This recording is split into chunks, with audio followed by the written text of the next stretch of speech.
All right, looks like we are live here on Standing for Truth. My name is Donny, and I am your host for today's important program. I am thrilled to have Michael J. Oard back with me here for this comprehensive show where we answer objections, we answer challenges, and we engage your questions on the age of the earth and the Genesis flood. Mike has been a huge blessing to this ministry. He has been incredibly generous with his time.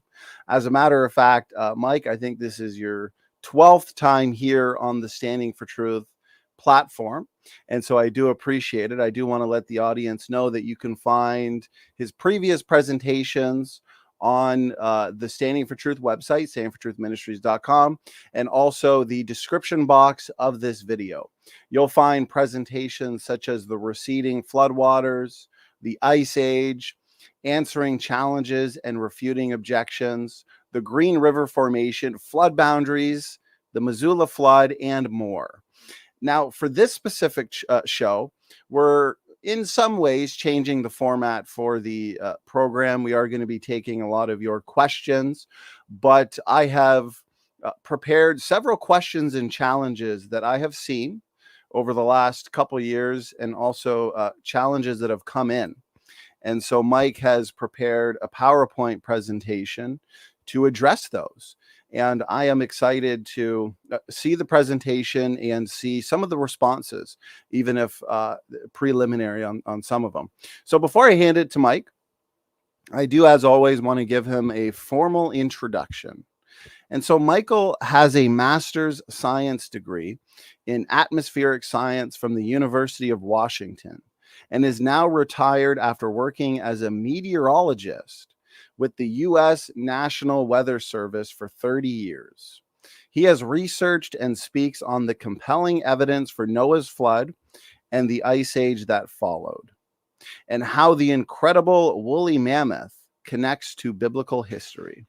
Michael has published many papers in his field in widely recognized journals, and has written an ice age caused by the Genesis flood, ancient ice ages or gigantic submarine landslides, the Missoula flood controversy, and the Genesis flood and the frozen record.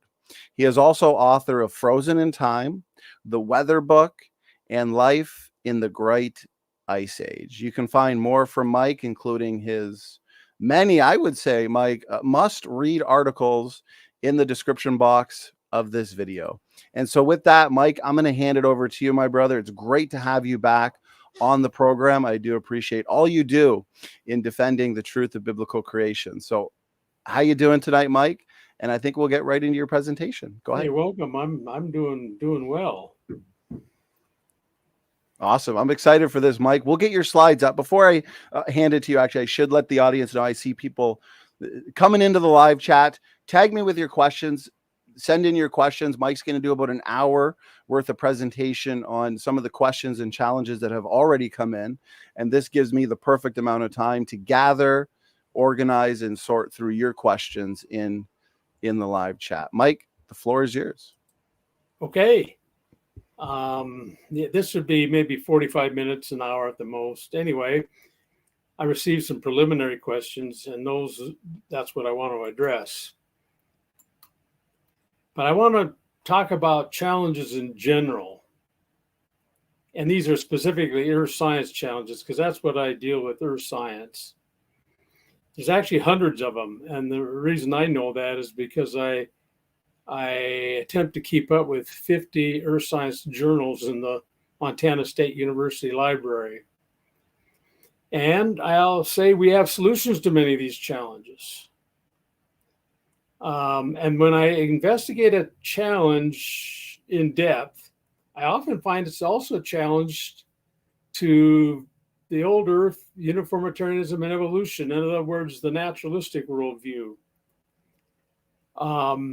I've discovered some challenges take a long effort. That's why we're so slow on getting to a lot of these challenges, because some of them take a long time. I've worked on the Ice Age for 50 years, and I've gone into various aspects of it. I'll say a little more about that soon. But some challenges at this point do not have answers because we don't have enough data. And one of the reasons is there's many unknowns still in earth science, and especially there's not enough researchers. So anyway, that's in general about earth science challenges. So I'm going to talk about one of the challenges I believe has good answers, and it's one I've worked on. And I'm going to make the statement: the ice age is unexplained by secular scientists, but what young Earth creationists have a reasonable theory.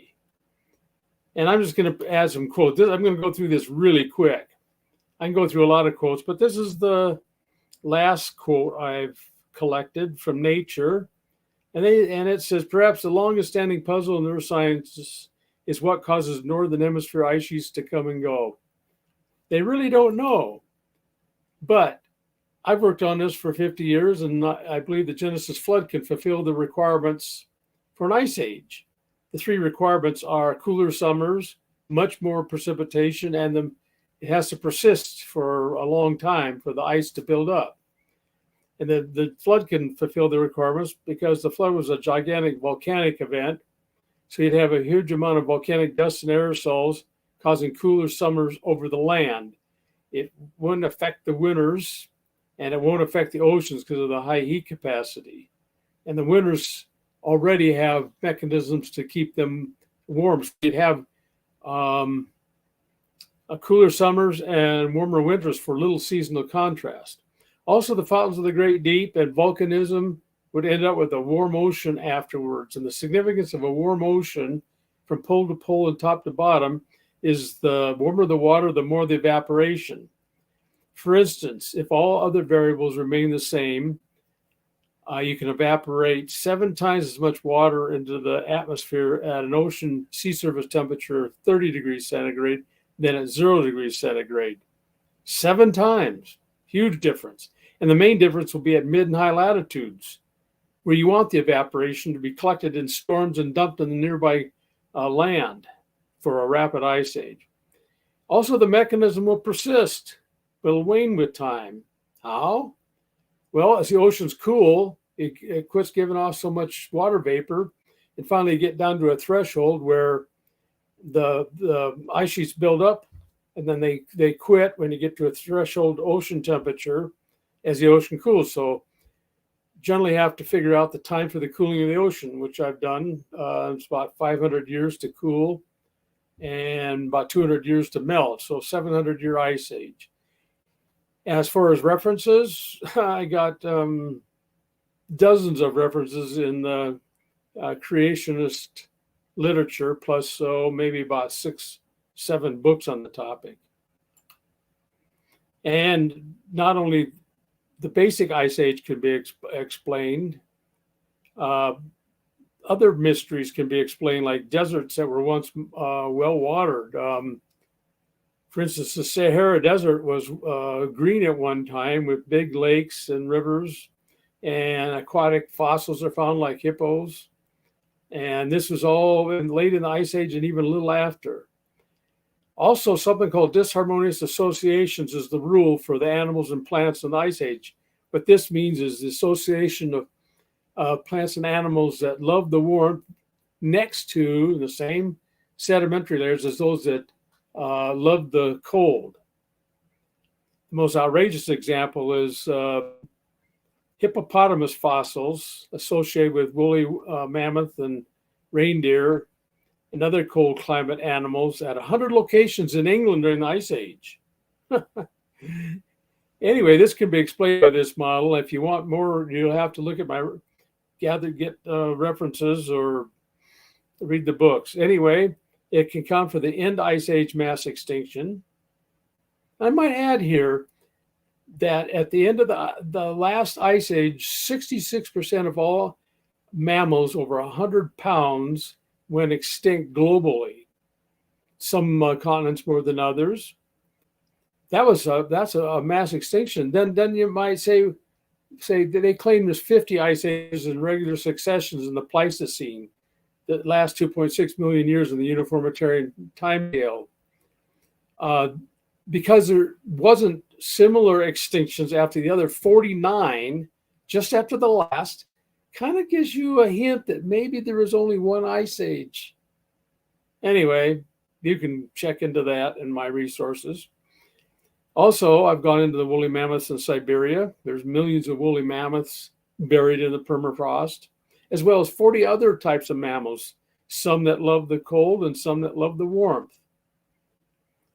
Also, another major mystery explains is why the lowlands of Siberia, Alaska, and Yukon Territory remained unglaciated. Well, just the mountains were glaciated. I've also delved a lot into ice cores, and we have a good answer to the challenges on ice cores. In fact, I'm writing another book on ice cores. I have one that was done by Institute of Creation Research in 2005, but it was rather technical. This time I'm doing hopefully a layman-friendly version with new information that's come up in the last 20 years. It wasn't in the previous one. So anyway, and I've worked on caves. I think rapid formation of speleothems can occur during the Ice Age climate. So those are other mysteries that I've worked on. And one of the questions, of course, and it always comes up, is the starlight time problem, seeing light from stars billions of light years out there. My astronomy friends tell me that, yes, those distances are correct. So we have a problem. We actually have 5 theories out to try to explain this right now. But the secular scientists have the same exact problem. It's called the horizon problem. And it has to do with the Big Bang.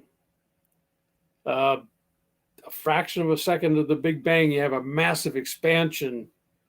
And one site I read said it was 10 to the 6th times the speed of light. So the way it works, and I think I got this illustration from Jason Lyell, who I thank for it. Early in the Big Bang, you have point A and B. And because of the cosmic microwave background being the same temperature, you got to radiate back and forth, radiate, absorb, radiate to make the temperature homogeneous so that the cosmic background radiation, 2.3 degrees Kelvin, is the same.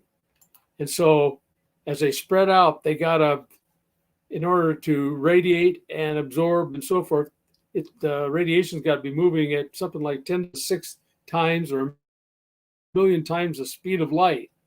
That's how they solve it. So, and that's a problem. Anytime you have an idea that's any greater than the speed of light, there's problems. Anyway, no more said on that. There was a question of ape-man fossils. What about those? I have concluded, based on two recent books, you can show that there are no ape men, but there are unique human fossils and some unique apes. And I'm just going to present you with more information to back this up. This is one book, Contested Bones. Christopher Roop and Dr. John Sanford goes through this, but a more detailed book that goes into practically all that's written, especially by Peter Line, who I've always been impressed with.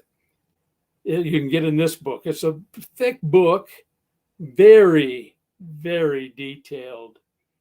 And I think it costs $45 retail. Some of the ministries have this, Apes as Ancestors, examining the claims about human evolution. To me, this book demolishes the idea of ape men. Anyway, we can answer this challenge. And if you want answers, if you really want answers, get the book.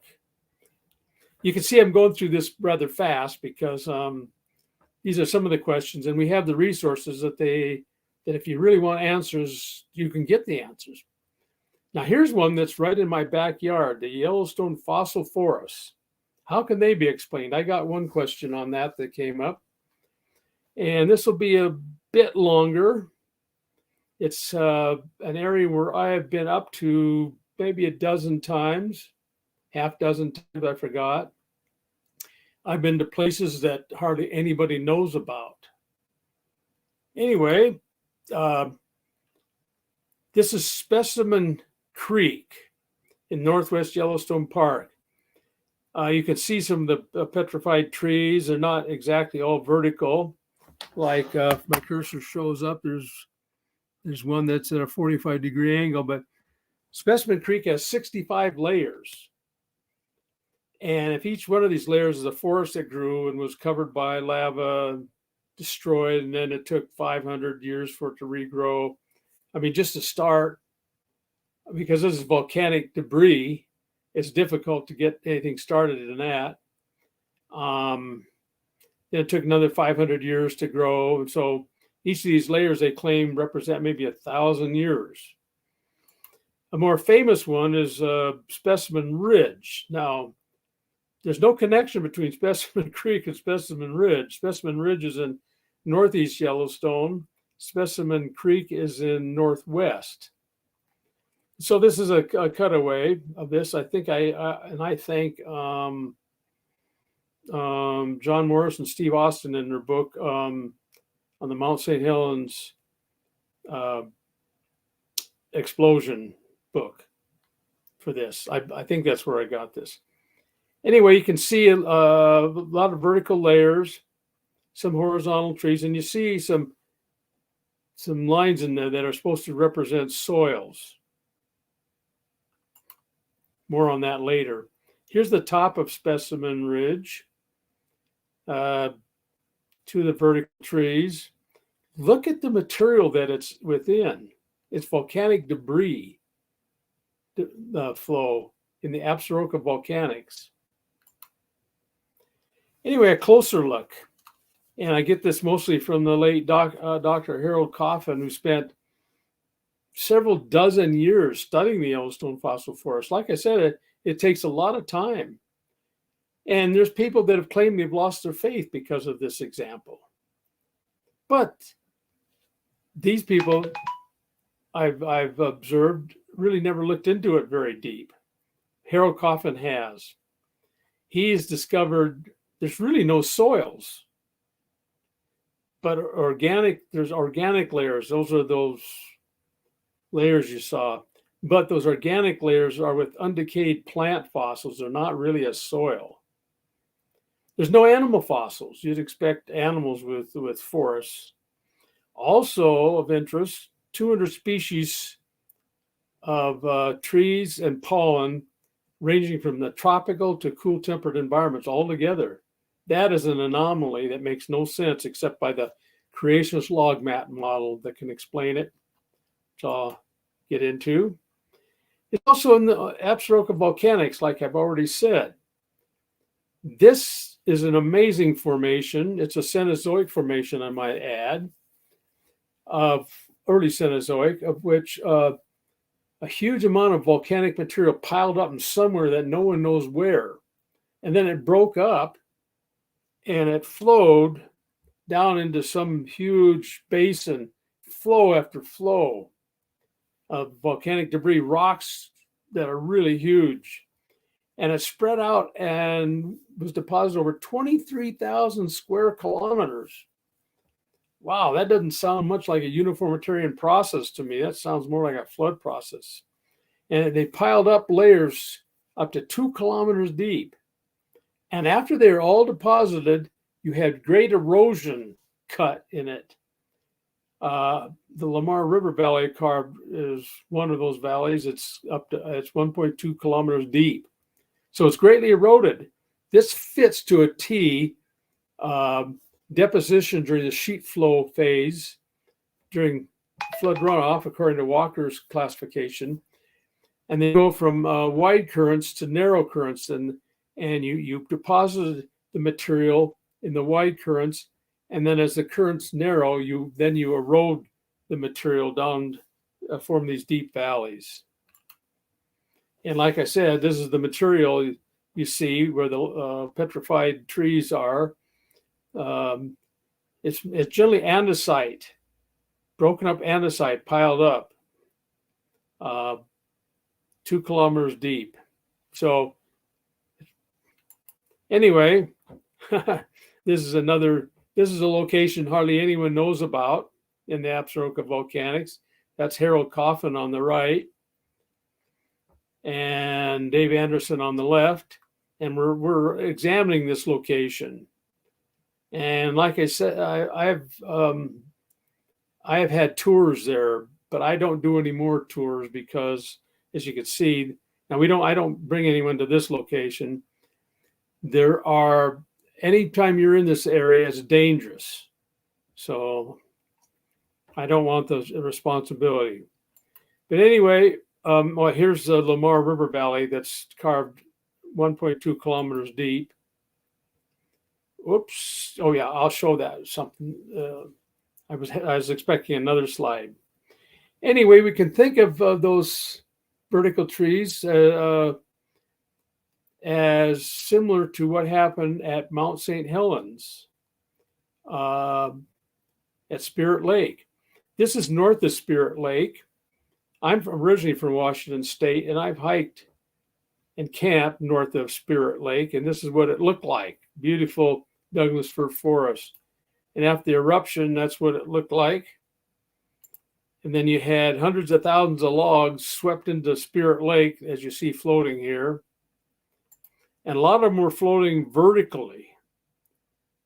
And Steve Austin took some scuba gear and went down and observed them being where they sank to the bottom.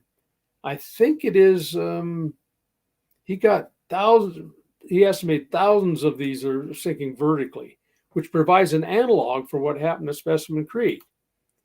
Here's another picture of some of the vertical trees. And here's kind of the schematic of it. Since the area was devastated by volcanism, it's eroding quickly and filling up the bottom of the lake. And as it fills up, you have trees sinking, and they end up at different altitudes, similar to what you see at Specimen Creek and Specimen Ridge. And here I believe I can explain by the log mat model. And this was inspired by Dr. Harold Coffin in an article from Origins, where you have the log mat and you have vertical trees sinking down, but in the bottom, you're having the volcanic debris flows collect one after another, like that.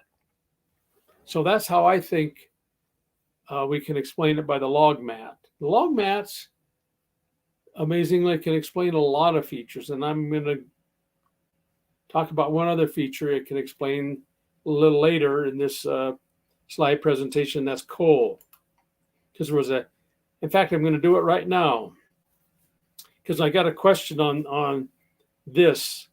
How can the Permian Pompeii, which is a 66 centimeter ash between two coal seams in Mongolia, be explained?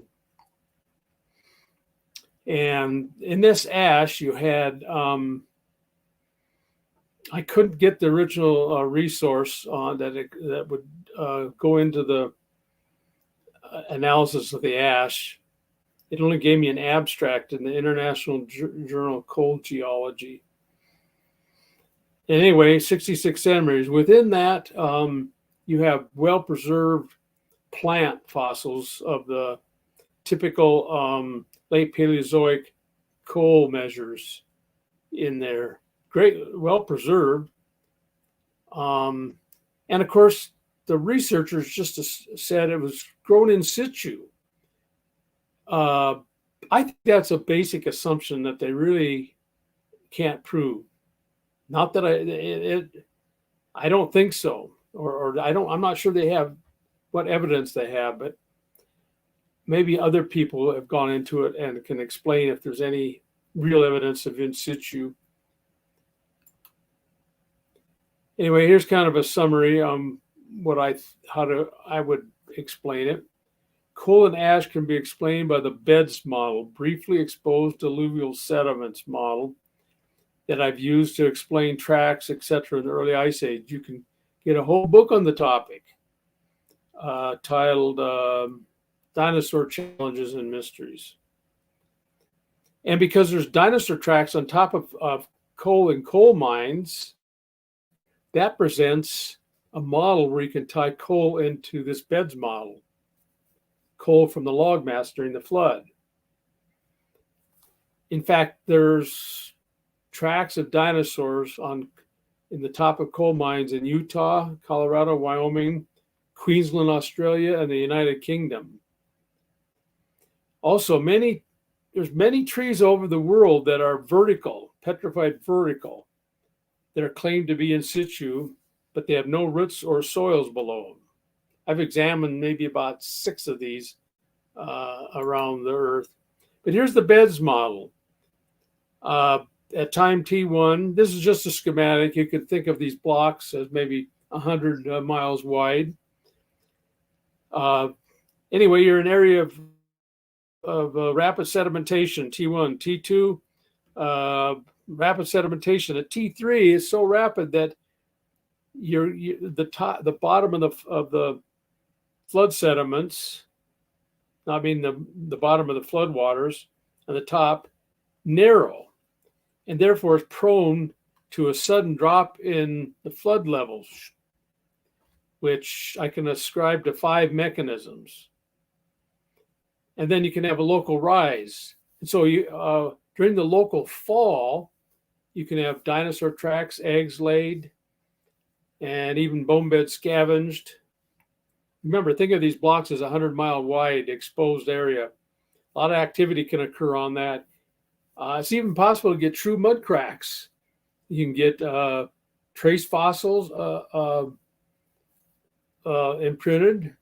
You can get raindrop imprints. These are all found in the strata. And then you cover it up rapidly. In fact, one of the key things with, you got to preserve this stuff rapidly because it's all these features are ephemeral. So this presents a way to form coal in that the local drop. You can have a log mat that suddenly sinks and is beached, thick log mat during the flood. And then a quick rise will bring material over it and pin it. And then as more piles up, it compresses it, forming coal. I've worked this out all in my resources already. So here's a picture from Utah of a pretty large sized duck-billed dinosaur track on the top of a coal seam. Anyway, the way this would connect is that once you beach these log masses, the dinosaurs would crawl up on them and make the tracks. So you could form coal this way rapidly. And as you form the coal, or you beach the plant material that becomes the coal, you can have an ash layer dump on it. Maybe the water's coming up and the plant parts and the ash are all together deposited. And then it sinks, another log mat comes over the same area, because you can have, this can repeat itself, this process. Tides you have twice a day going up and down. So you can have 2 coal seams with ash in it, and the material in the ash is not necessarily in situ. This claim of in situ is assumed too quickly in the uniformitarian sources I've read, because when you examine a lot of these where you can, they often have no roots and no soils. For instance, this is a redwood tree about 4 meters in diameter with no roots. I don't know about soils because I couldn't see them there. In Fluorescent National Monument, 8,200 feet in the Colorado Rockies. And by the way, this tree is only supposed to be 750 years old. A redwood tree. There's a lot of them in this area. Anyway, it has no roots. And here's a picture from Tennessee sent to me by Ian Juby that shows the bottom of a petrified tree with no roots. And even Harold Coffin has shown that this one of the fact that showed that these sank from a log mat.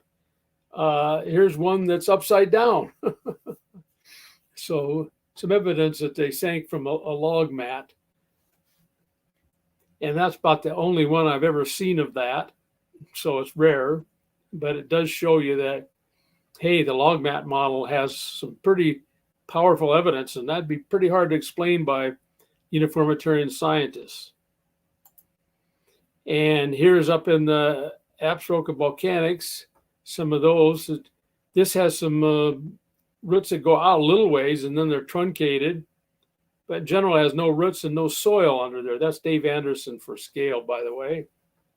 And you can see the upstroke of volcanic material that these things are found in. Pretty tough to grow big trees in that, wouldn't you say? But they do have, some of them do have roots. Here's a petrified tree right here, and the root goes clear out to where it's been pointed there by my friend Perry Fishbaugh. And here's a root from the vegetation today crossing it. So sometimes you do find long roots, but they're rare. I can make more of that, but I'm just telling you what the observations are. Here is a tree from, I think, Joggins, Nova Scotia. Said to me, I think probably from Ian Juby. No roots, no soil. Here's one in a coal mine near Sutton, north of Sutton, Alaska. No roots or soil.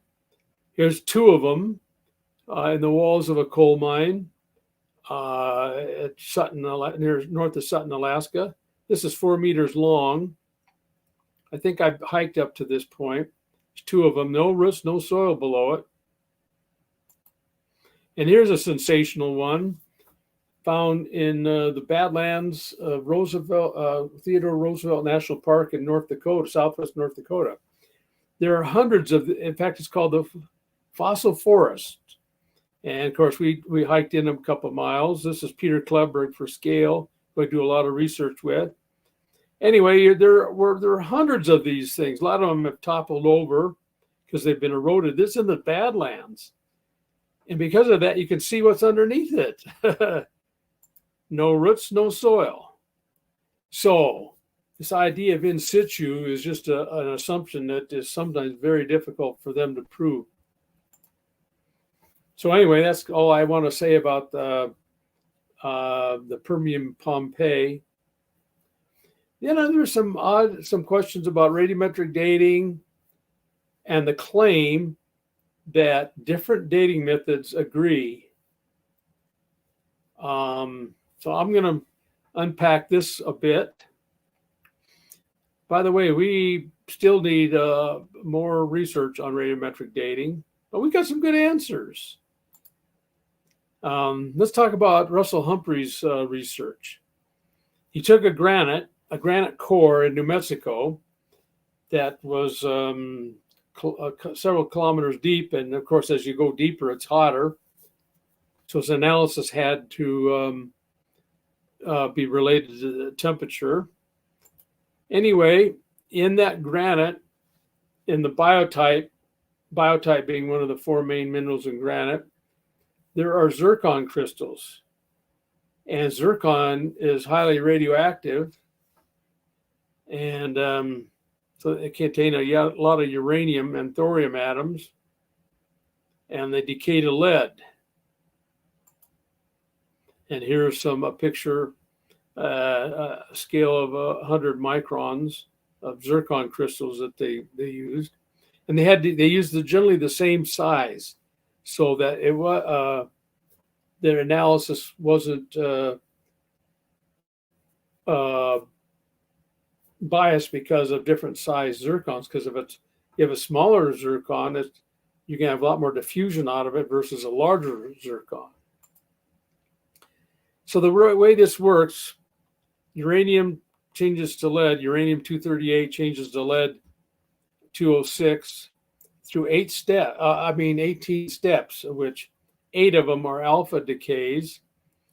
And that's gives off alpha particle that grabs electrons in the in the matrix and becomes helium atoms. So you have 8 helium atoms for every atom of uranium that changes to lead. So here's a zircon crystal. I thank Russell Humphreys and John Baumgartner for this. Excuse me. Anyway, there's your 1 uranium atom, changes to lead. And based on the amount of lead, assuming there was very little lead in the zircon crystal, it gave an calculated age of 1.5 billion years.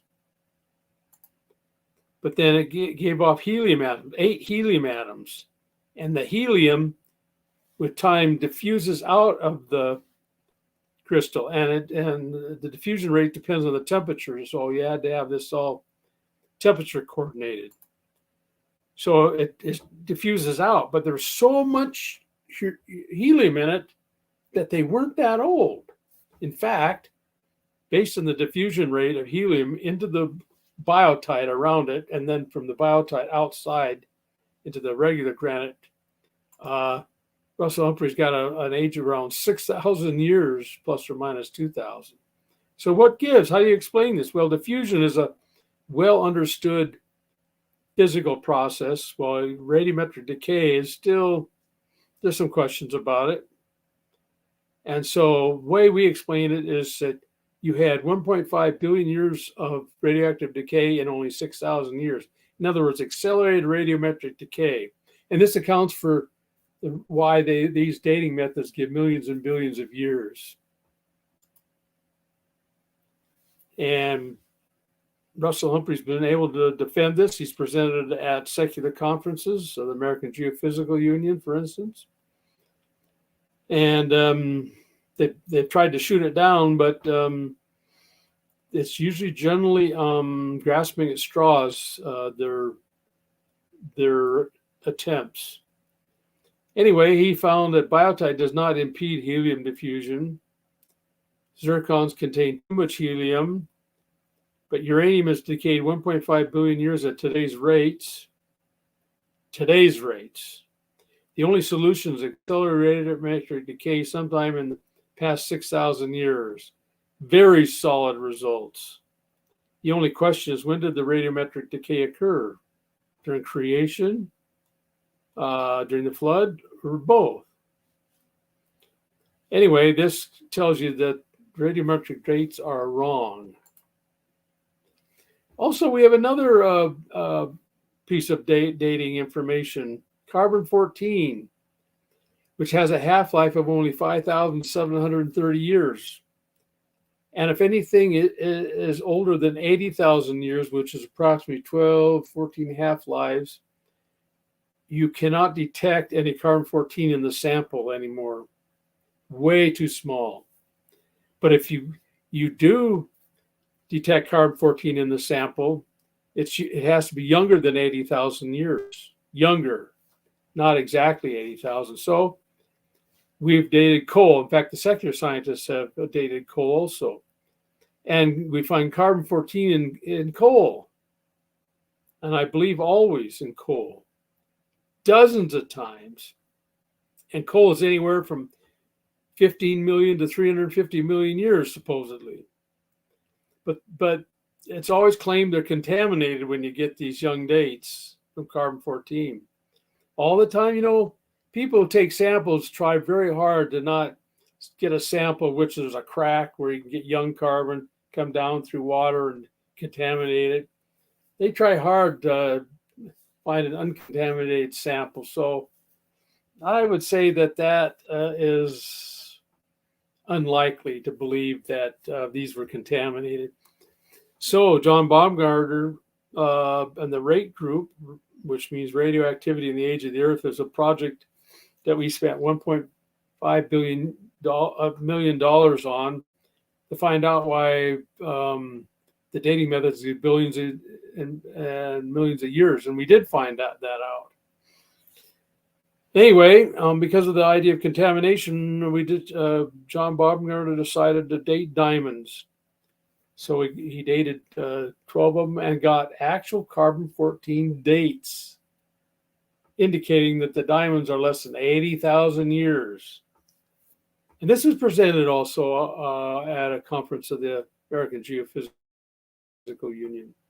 So these are well-established results. Many secular researchers know about them, and they've tried to refute them, but I've read some of the things. And anyway, they're usually easily, their refutations are easily refuted by us. So there's kind of a summary of diamonds. Assumed 1.3 billion years, form 100 to probably 1,000 kilometers deep. Some of these are in the lower mantle I've just read, and indicate the fact that you have carbon-14 indicates a young age. This is a pretty good challenge for secular geology, dating challenge, but there's a lot of others. I'm going to mention soft tissue in dinosaurs and other creatures. In fact, there's flexible blood vessels and tissues, bone cells, even red blood cells. So how can this stuff be the age of dinosaurs that died out 65 million years ago? I don't think so. And so there's got to be thousands of years at the most. Anyway, didn't get a lot of information on this, even a book by the late Kevin Anderson. Also, the decay of short period comets is a dating challenge for secular geology. Also, sedimentary layers that cover huge areas.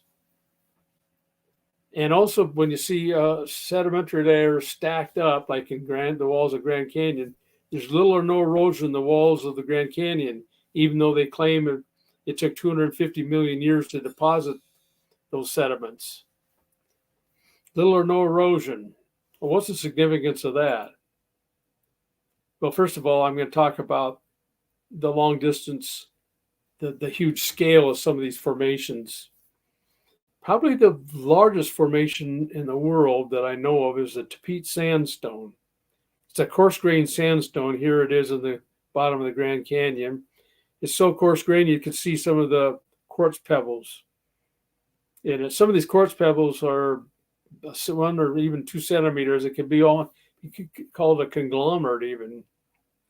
But that's typical of the Tepete Sandstone. And that same sand found on the upper crustal layers, the granites, metamorphic rocks of the upper crust, is a unique position, so you can't mistake it.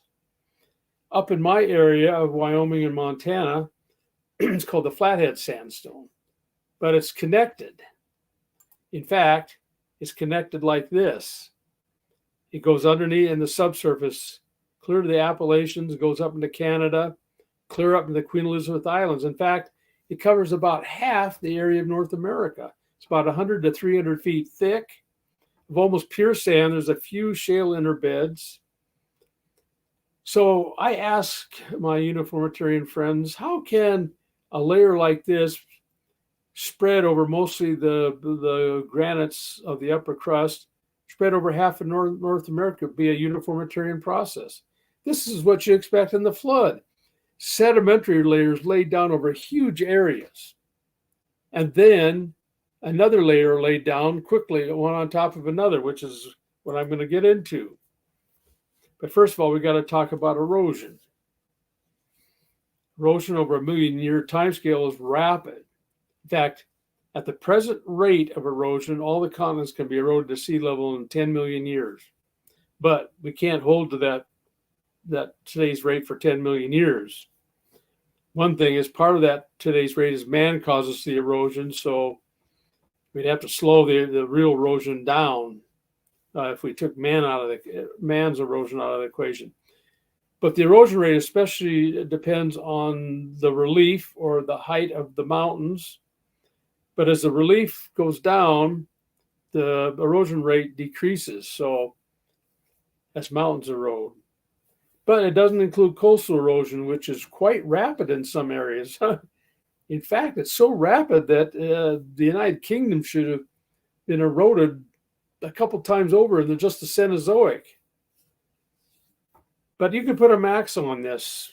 about 50 million years. Now, I've seen estimates by secular scientists, and they're practically always less than 50 million. So I'm going to put a max. So if it's a minimum of 10, a maximum of 50 million years, what does this imply about the walls of Grand Canyon that are supposedly deposited over 250 million years?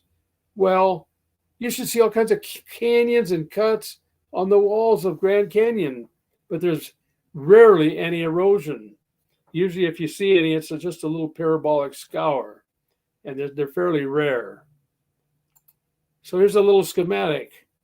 This is a schematic of, say, just 100,000, well, let's say 500,000 years. Here's granite of the upper crust, and you have 4 layers laid down on it, maybe in a shallow sea. And then it uplifts, and you have all this erosion in, say, 50,000 years, and you form valleys and ridges. And then it drops below the sea again and covered up with more layers. And it would end up filling up the valleys thin on the ridges like this. And it happened again. And it can happen again to the point where just in 500,000 years, you should see evidence of canyons and valleys, walls of Grand Canyon. But what do you see? One layer laid down on one on top of another. This is powerful evidence for the flood. And this is right in sedimentary rocks, which is supposed to be one of the main evidences for uniformitarianism and evolution. This is what we normally see, the Grand Canyon. Many layers stay the same thickness for the 200 miles across through the canyon, and they can extend way out into other states, like the bottom Tepe sandstone, but the Coconino sandstone goes way out there too. Some of them thin and pinch out, but not too many. And the question of the claim that different dating methods give the same results, I don't believe that at all. The RATE research project done by 8 PhD creation scientists showed a number of dating methods, and they gave different results. Also, dates have been done on young lava flows. Show it like basalt on the northwest rim of the Grand Canyon, dated by Steve Austin with different methods, gave quite different dates from the different methods. Andrew Snelling dated this mountain Agarahu, which has had eruptions in the last 70 years, number of eruptions, and dated this to hundreds of thousands to millions of years old. And different dating methods gave different results. This mountain is on North Island, the northern part of North Island. And check the creation.com website under the pigs took it all. This is Marvin Lubinaw, who actually documented that when they were dating Richard Leakey's skull 1407, they had 6 dating methods. 2 were fossil dates, pigs and elephants. And then the other 4 were potassium argon, argon, paleomagnetism, and fission tracks. And they all came to the same date of 2.8 million years. But the skull, which was in pieces, looked too modern. So the paleoanthropologists said, we don't accept those dates. So guess what? They redated it.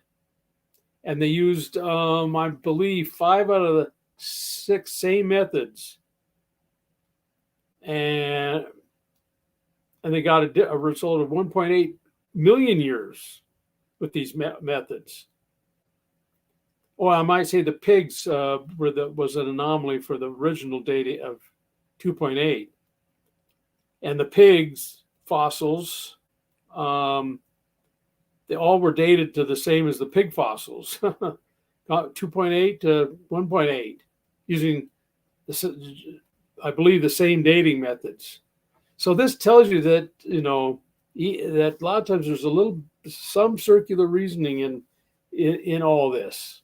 So I don't believe different dating methods give the same result. And I have personal reasons for why I mistrust all this millions and billions of years thrown at us by the culture. Being a weather forecaster for 30 years, I did this. I probably ruined thousands of outdoor activities. And when I first got in, we could barely forecast the weather the next day. The weather models that we use are so much better now. You can usually count on them out to 5 days and sometimes beyond. So tell me why we should trust scientists' ability to be accurate with life on Earth millions of years ago, if we can barely forecast the weather years ago, of course. So that's my personal reason for being kind of a skeptic in all this.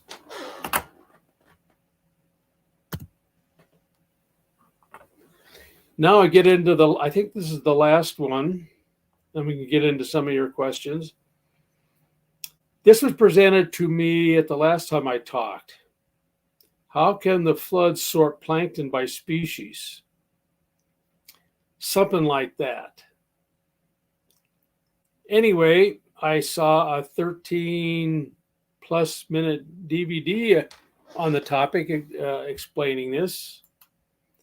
And so I have a few comments. I didn't have time to, since I only got these questions a week ago, to do any research on it. But I have a number of comments on this podcast. It's long and mockery, absent, and it has a total absence of references. So it needs to be verified. We need multiple references for the more sensational claims like plankton sorted in the geological column by species. We need the references. We need to analyze the raw data. That's what I first of all do when I examine a challenge. Let's look at what the data says. And often I find that doesn't say what a lot of people think it's supposed to say. Also, this person who did this podcast had numerous straw man arguments. About 9 minutes, 20 seconds into the podcast, it showed a spinning bacterial flagellum, which that person should have analyzed. What could that mean? I think that person missed the elephant in the room, because bacterial flagellum are fantastic structures. You can read about it in Bee's Darwin's Black Box. And in fact, if I'm recalling off the top of my head, it'll turn something like thousands of revolutions per minute. Stop in, I think, less than a second and go the other way at the same speed. Now, that's an incredible feat. And then when you look at the apparatus, it's like a motor. It has all the elements of a motor. And the significance about these, it demonstrates irreducible complexity, because all these components, all these sophisticated components, have to be there all at the same time. There are tens of thousands of these in the biological world. For instance, the blood clotting mechanism, which just blew me away when I read it in Bee's Black Box. All these things have to be there at the same time or it doesn't work. It's like a mousetrap. You have 5 components. If one's missing, it doesn't catch mice. They all have to be there at the same time. It's also been called the puzzle of perfection. And to me, this is such a tall order that I feel confident evolution can't even come close to explaining this. But I will admit, creation scientists need to work on plankton. In fact, I don't think anybody has actually worked on plankton or microorganisms except for a few articles on chalk. Also, no one's actually delved into the huge amount of ocean bottom sediment data. I mean, if I had more time, I'd do it myself, but I have a huge amount of research I'm working on right now. So hopefully some of you listening to this might become interested in these things. But anyway, one thing I got out of the podcast is that this person presented the order in the geological column, and that's generally accepted. And I go along with the general geological column, with the exception, especially in the Cenozoic. So there's order in the fossil record, as this person pointed out a number of times, especially with microorganisms, but also sometimes with macroorganisms. And we still need to work on the fossil order. And I've thought about it a lot, but haven't had a chance to really write anything of significance. But I have a few comments. It needs much work, but we need to have more details of the complexity of the flood. The more I do research, the more I am awestruck by the catastrophism of the flood, especially the early flood. But there's so many details that need to be added. Like, we're still working on the flood post-flood boundary and the flood pre-flood boundary. So anyway, I believe, like a lot of other creation scientists, that the deposition we see in the geological column is by vertical zonation. In other words, bottom creatures buried first, trilobites, brachiopods. Then further up, you get more organisms that are floating in the water. Then you get up into more land creatures, and the land probably could be zoned by altitude, lowland swamps versus highland angiosperms, and where man might have lived, dinosaurs lower. Anyway, this can be worked out, but I also think there's a horizontal zonation. Some areas horizontally around the globe were quite different than others at the same altitude. So I believe there's a horizontal zonation. And deposition in the flood was by environments. Speaking of microorganisms, diatoms don't show up in the geological column until the Cretaceous, maybe the late Jurassic. Can't quite remember. And also angiosperms come at the same time. And so I believe this came from an environment that where only the diatoms lived, and the angiosperms, maybe high altitude that got inundated later. So, and they were deposited by environments. So that's kind of what I think. Like I said, this is very general, and we need more details. We need to know a lot more about the flood. So we're behind in this. And so the critics will rightly criticize us for it, and we will continue to work on it. And that's all I have for the preliminary questions. Now let's talk. We'll get into the more questions you have at this moment. And we have quite a few, Mike. So I'm looking forward to engaging these. We've had a good chat, a solid mix of skeptics and non-skeptics. Okay. I do appreciate the work that you put into those PowerPoint slides. I can put most of the questions up on the screen for you to see, Mike. You'll just have to make sure to get back to the StreamYard window. Okay, the StreamYard window. Okay, let me see. Oh, yeah, okay. There we go. Now we can see each other again, Mike. Okay, good job, my brother. So if we were to take the vertical sediment of rock that we see in Gutsick Gibbons' video there with the geologic column and essentially tip it horizontally rather than vertically, are we now looking at, as you put it, communities being buried sequentially? So communities living at the same time rather than evolving over time as you look at it vertically. Yeah, at the same time, but the same altitude. Right. So just a pure horizontal zonation. both horizontal and vertical zonation. And of course, we don't know what the pre-flood Earth was like. There's some hints from the Bible and from geology and fossils, but so we're going on a lot of unknowns on that. And I believe the skeptics are too. So is this why we see a shift from lots of marine organisms to basically terrestrial organisms mixed with marine organisms, and then at your top layers, mostly terrestrial organisms? In general, yes. Okay. Oh, go ahead. Yeah, a lot of times you don't see the evidence of the water deposition, except that a lot of these layers, even in the Cenozoic, are laid over huge areas. Like the Absaroka volcanics that I pointed out is laid over 23,000 square kilometers. I don't think that can occur in a terrestrial environment. I think it has to be spread in a water environment. And then you have the Fort Union Formation where I live here. I think it before erosion probably covered 400,000 square kilometers, early Cenozoic.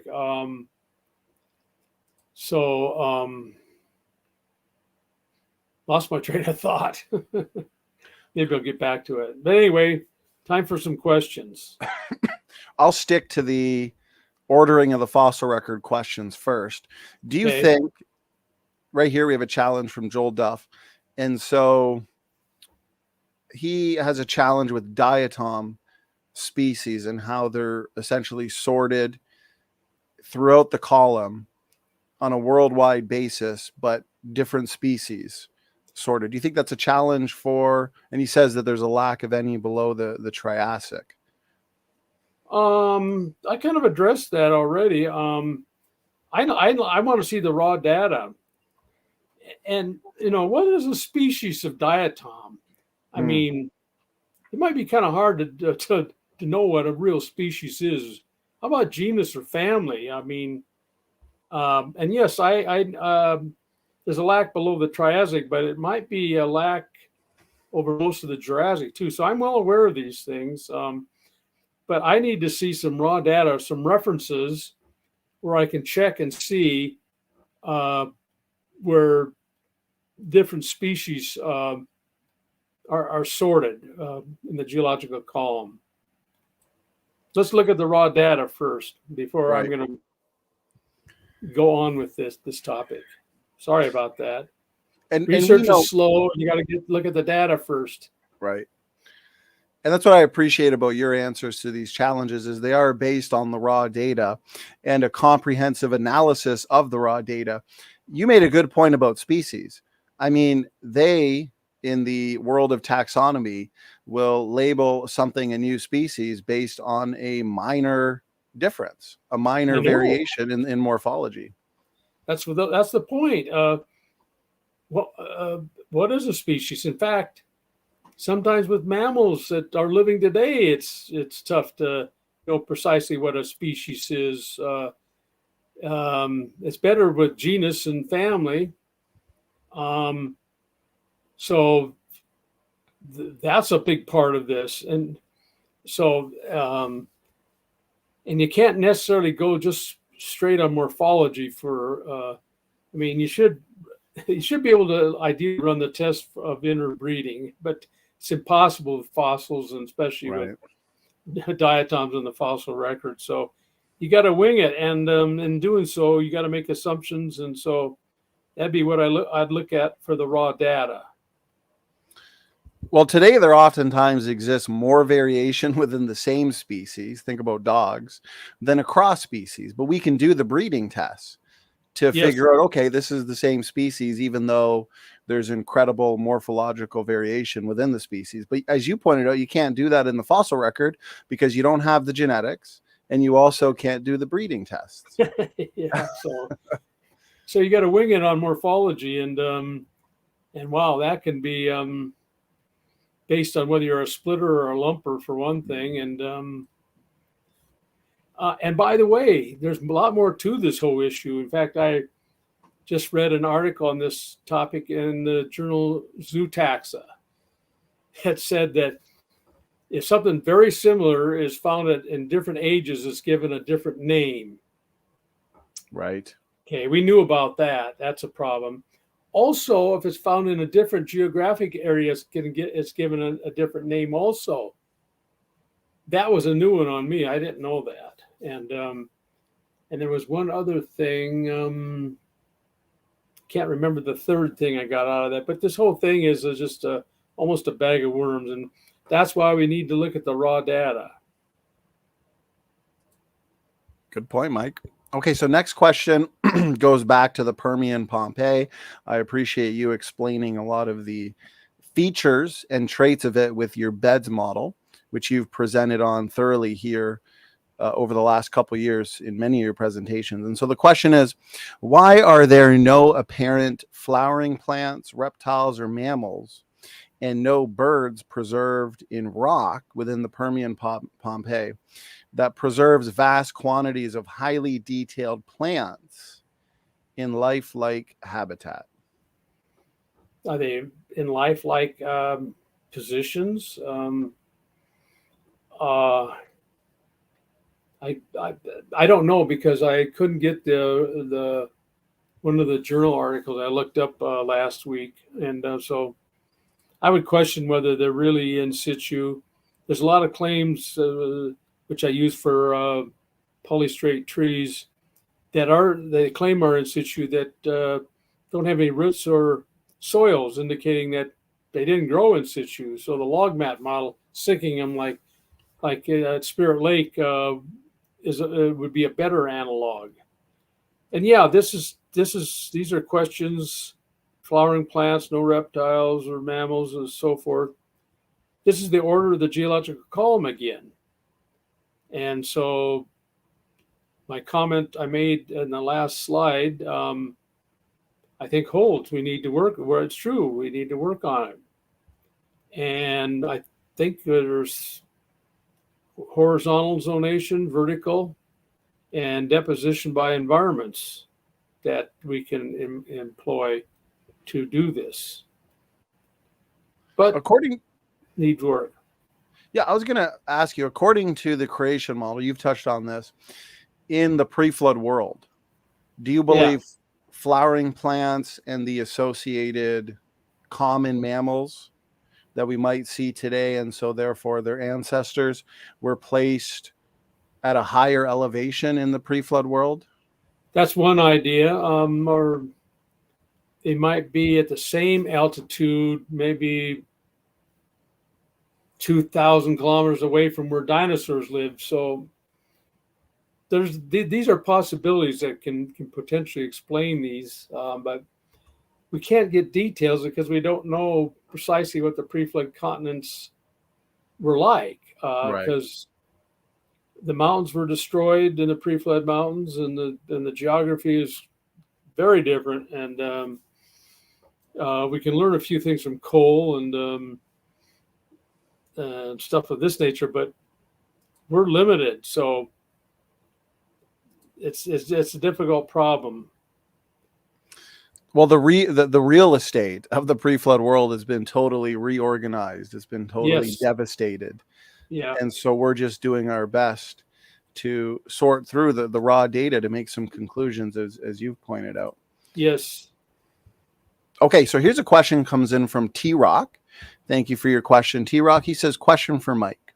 Have you considered a specific source for the salts in the many vast salt deposits in the world? Geochemical origin, possibly? Question mark.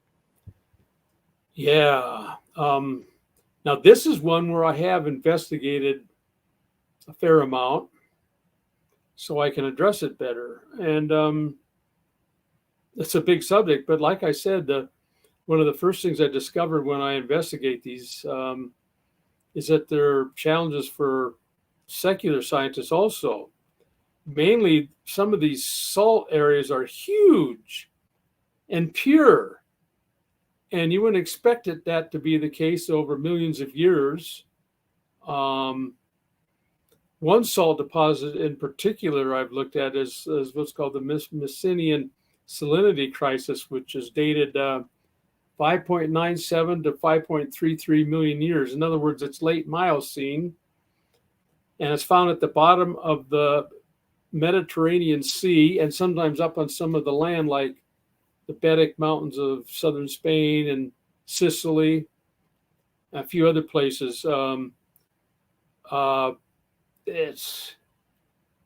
It's made up of gypsum in the lower layers and then salt, and then I'm not sure what's the upper layer, the third layer. But anyway, it's about 1 kilometer thick and covers 1 million square kilometers, I think it is. Not square miles, 1 million square. And then not only that, there's about 1 kilometer of Pliocene, Pleistocene sediments on top of it. So that's a challenge for secular scientists, especially because they think that these chemicals evaporated from seawater in the Mediterranean. So the Mediterranean dried out about 25 times because of the thickness. Because if you dried out the Mediterranean day, you'd only have 60 meters of salts. So they're a challenge. All these big, huge salt deposits are challenges for secular scientists also. And we have several possibilities. One is Steph Harima's igneous origin, which I'm not sure about, but I haven't investigated it enough to say yay or nay. Another one is that it came from the fountains of the Great Deep and then precipitated out somehow. I've asked some of my chemistry friends, what conditions do we need to precipitate out salt?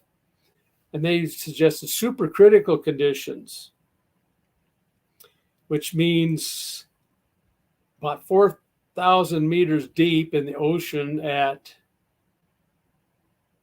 300 some odd degrees centigrade. So where are we going to get that in the flood? I have a wild hypothesis. Don't hold me to it. We have evidence of over 150 meteorite impacts in flood sediments. And a giant impact would heat up the rock. And if it's deep enough, it could be supercritical and form rapid salt deposits. And so that's an idea I've been thinking about for many years. So anyway, it's a speculation. That's a possibility. But see, we still need work.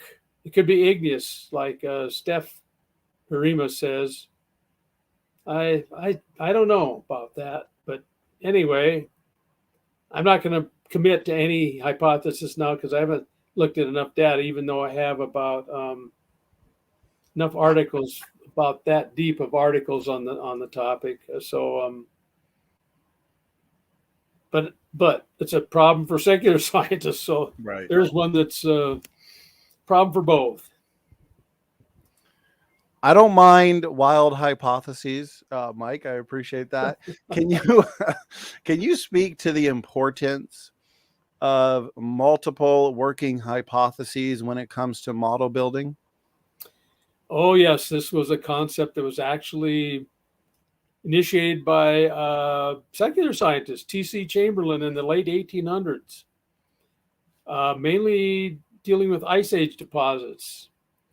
He said that when there's a lot of unknowns, which is the case for most areas of geology, I might add, and glaciology and geophysics, it is best to have many hypotheses that compete.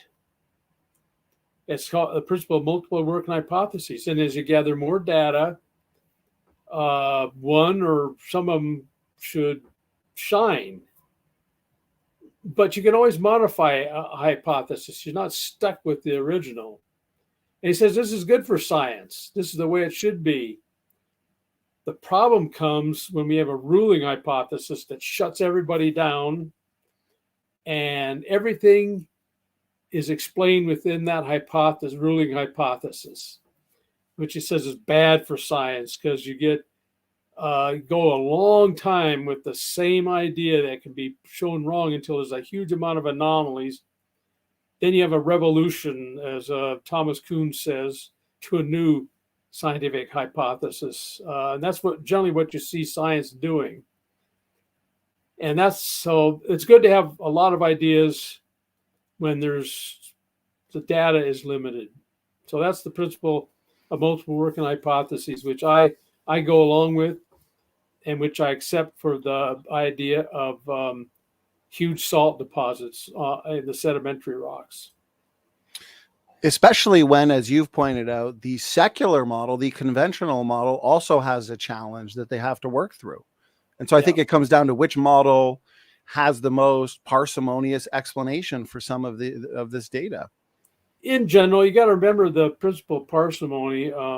Occam's razor is a philosophical principle. Good point. It generally probably works out, but it's not necessarily the case that the simplest model is the more correct model. Right. It may be the more sophisticated, complex model that's correct. Something to remember. Especially because some of these challenges are more sophisticated. They're multi-layered. It's not just one-dimensional. Yes. And so there's a lot of factors to consider, a lot of raw data to look at and examine. It takes a lot of work, Mike. And there's only so much time in the day, right, brother? Yes, and I'm not getting any younger. All right, well, here's a follow-up. T-Rock says, for Mike, have you looked at data on fresh water pouring out from the ground onto the continents?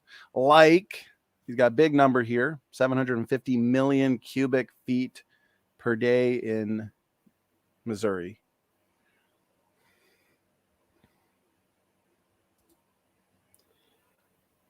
I don't know anything about this event in Missouri, but I've studied the Lake Missoula flood. If that counts, it didn't come out from the ground.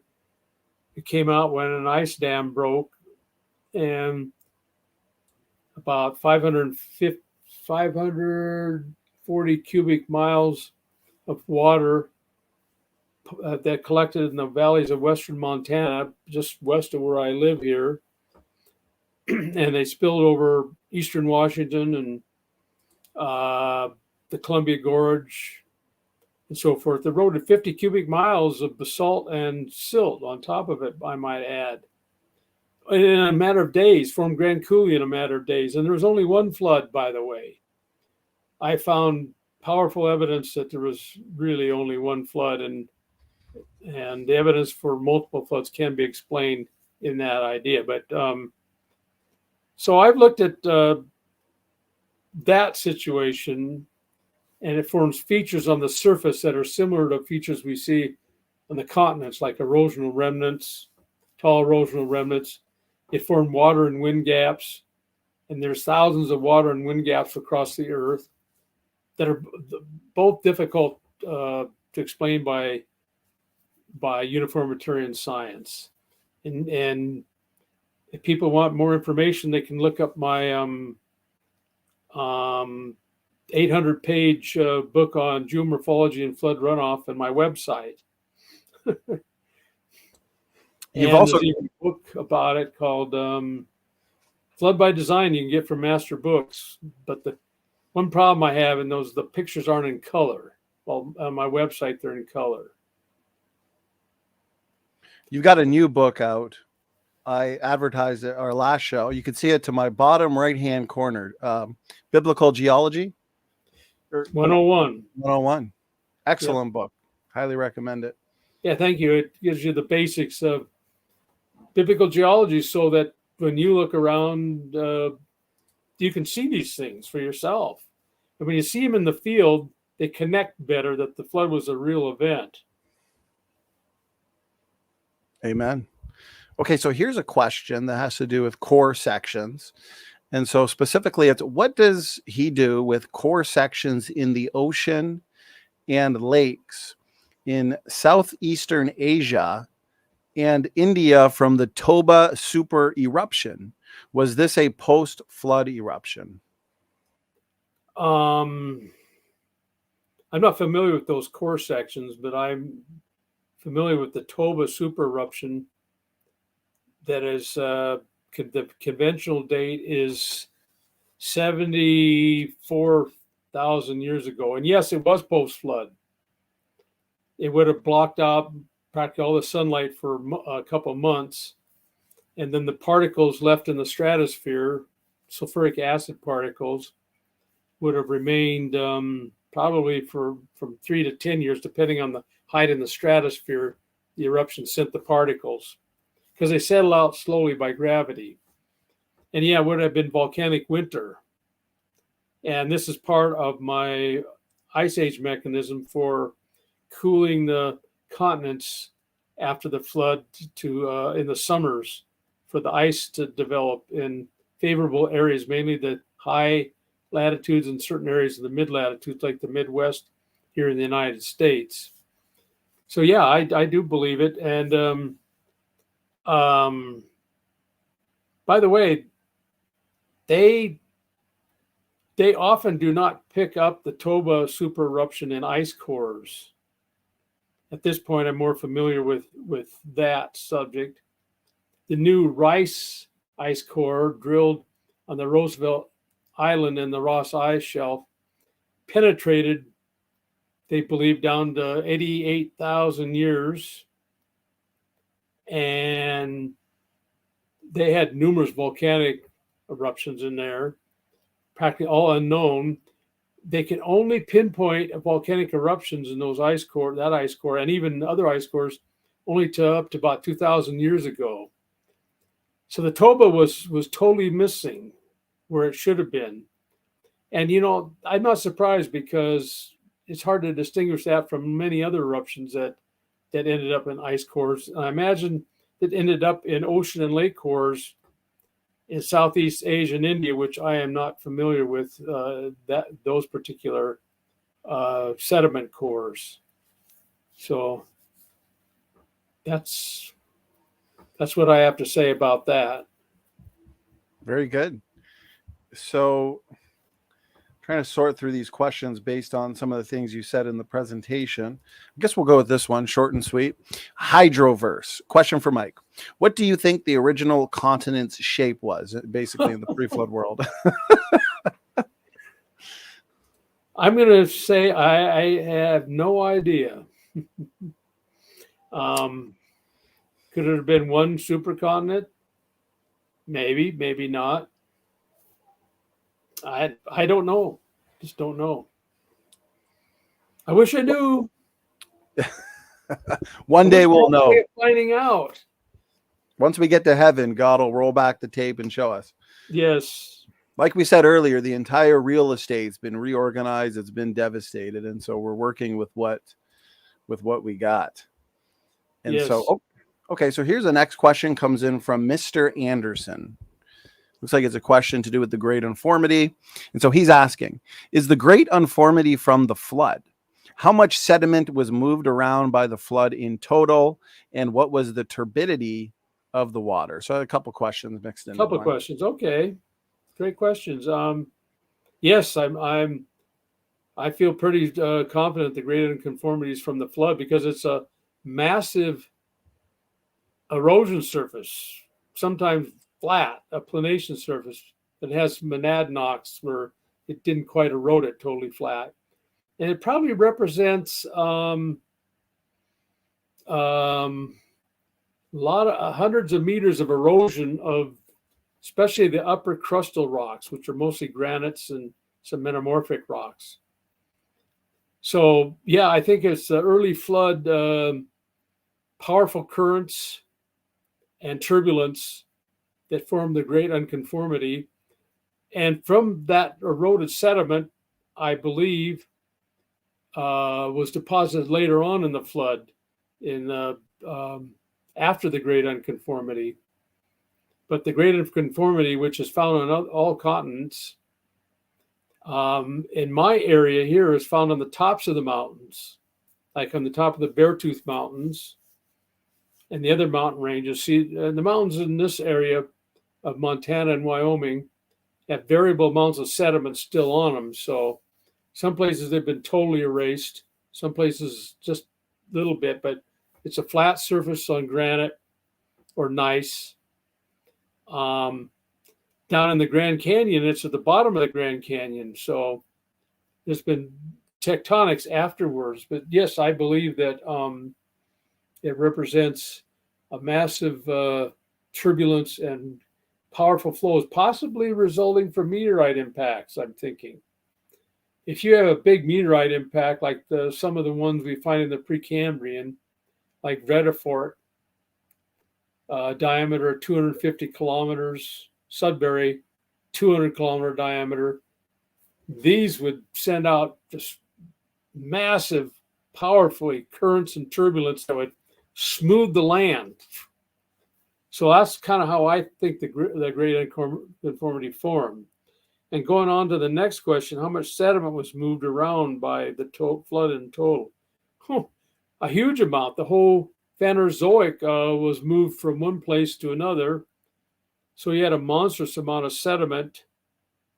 And a lot of this maybe was in the water column after the Great Unconformity was formed, and then it was deposited with actually little deformation afterwards.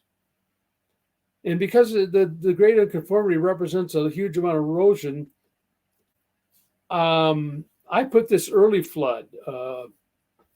But the beginning of the Cambrian is when the sediment started to deposit. And when you look at like Grand Canyon and the Grand Staircase, there's little deformation. So it was a calm period. And I kind of figured that the Cambrian, it's not the beginning of the flood or the layer underneath it in the Grand Canyon, the 6 Mile Formation. I don't believe that's the beginning of the flood. I think that's somewhere about 40 days or something. Because you got to form the Great Unconformity first, and that's going to take some time and erosion. And so, sediment was moved around, and after things settled down, then it was deposited in areas very thick. And the last question was the turbidity. What was the turbidity? Very turbid, but I'll bet you the turbidity varied as well as the saltiness of the water varied tremendously in the flood. So you really cannot say, and it's been a straw man for skeptics to say that the early flood was chaotic everywhere at the same time for 150 days. No, that's a straw man argument.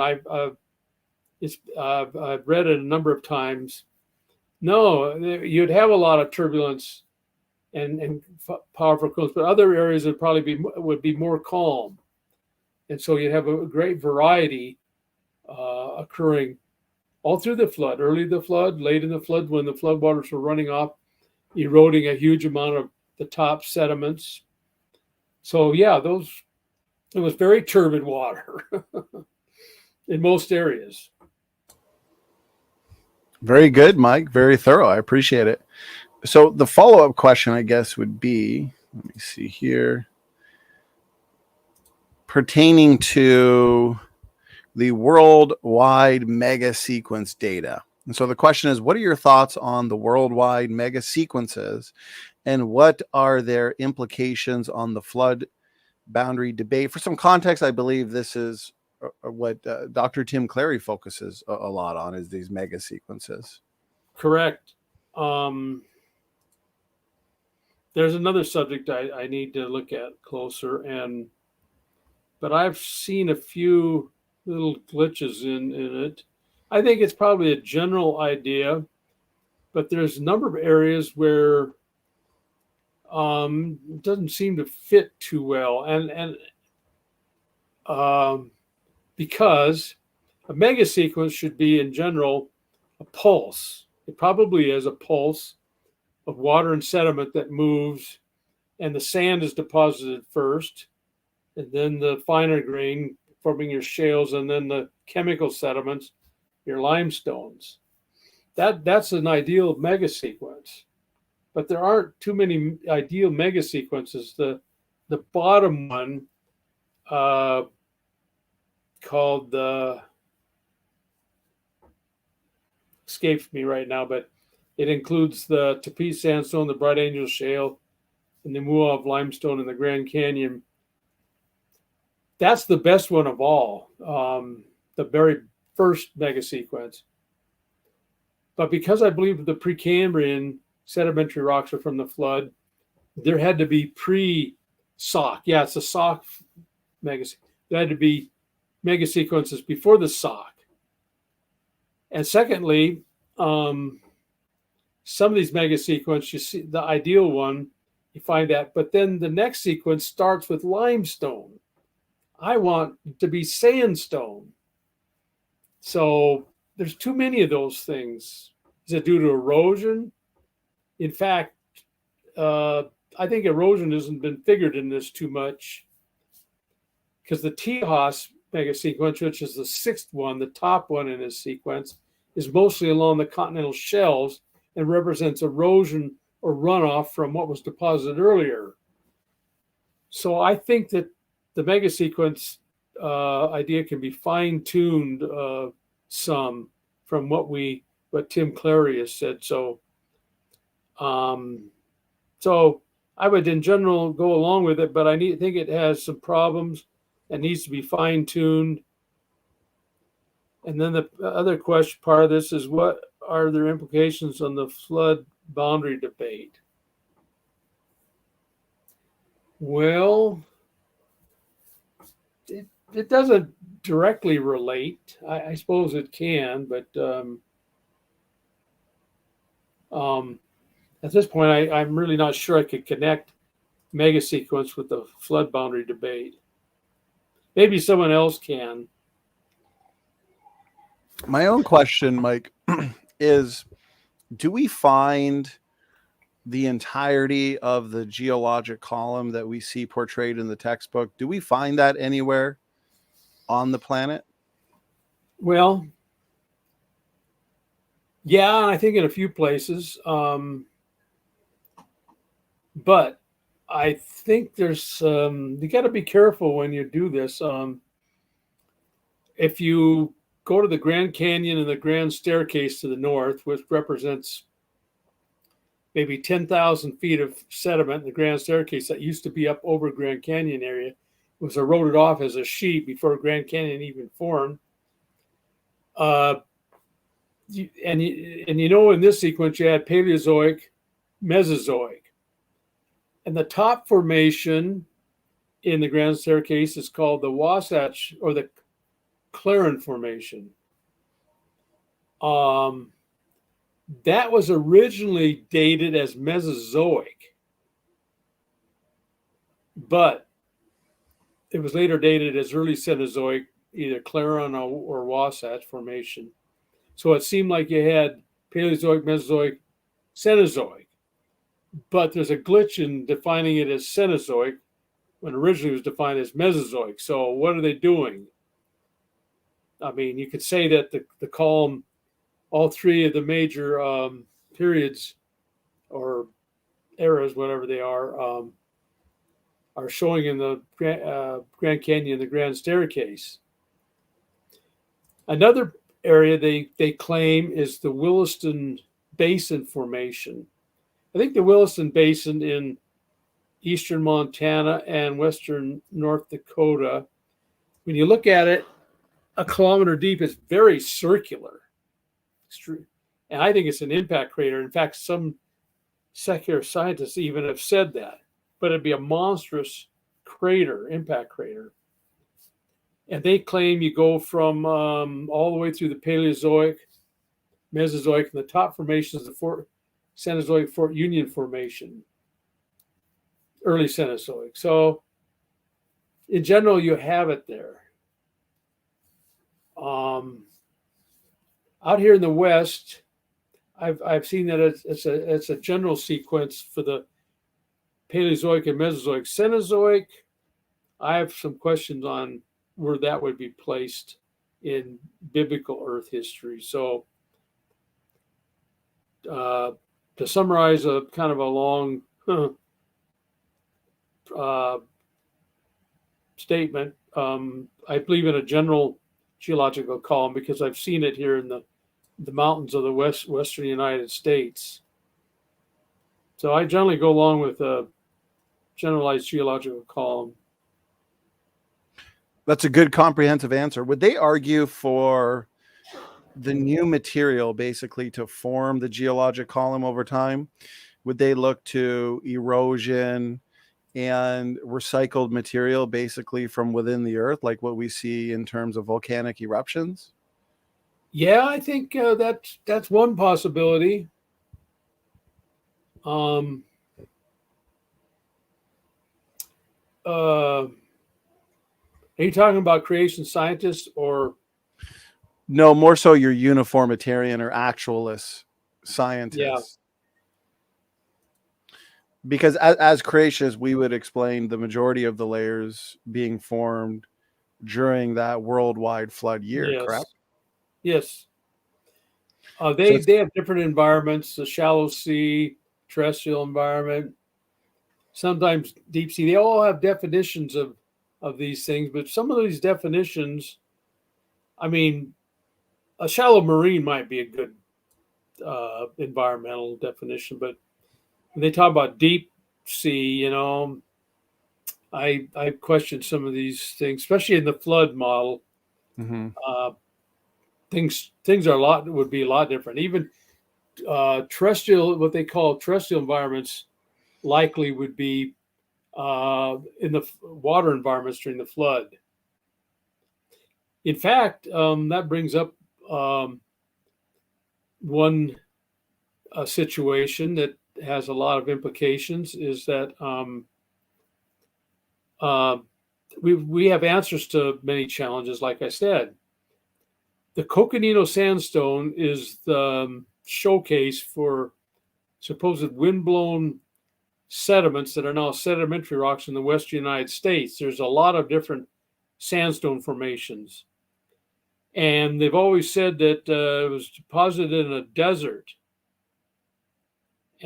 But John Whitmore and colleagues, Ray Strom and others, have taken a close look at that. In fact, sometimes you have to do this and you find so many glitches. First of all, they found that the average angle of repose is not steep like in a desert, but about 20 degrees, which is more like water-laid sediments. Not only that, they found feldspar, which weathers quickly, mica, which would weather quickly. They found these and other features to indicate it's not a desert environment. In fact, they were shocked to find out the secular scientists rarely did any detailed analysis on the Coconino sandstone. You can read all about this in Answers Research Journal, an article on the Coconino sandstone in particular, but also other sandstones that John Whitmore has written about. So we have answers to challenges. That's one, and solves a number of issues in that there aren't any windblown sandstones in this western United States, or they're deposited in water. They've been misinterpreted all these years. That's really good because that's a challenge that I see brought up frequently in debates, discussions, and evolutionist videos. So here's a question comes in from Cool Jesus, has to do with your book here, Mike. And so he says Mike's book, how flood shaped, argues for a beds model, page 138, that explains trackways and dinosaur egg nests in layers. Can he explain how he thinks this would actually work? I hinted at it. Yeah, because you usually where you find these dinosaur tracks, and they're not nests. By the way, you find exceedingly few nests in the strata. The nest being a hollowed out area. They're very rare.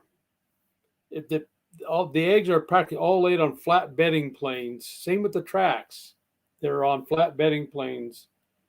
Um, there are nests, and I've seen them in here in Montana. but the vast majority, we're talking about millions of tracks now,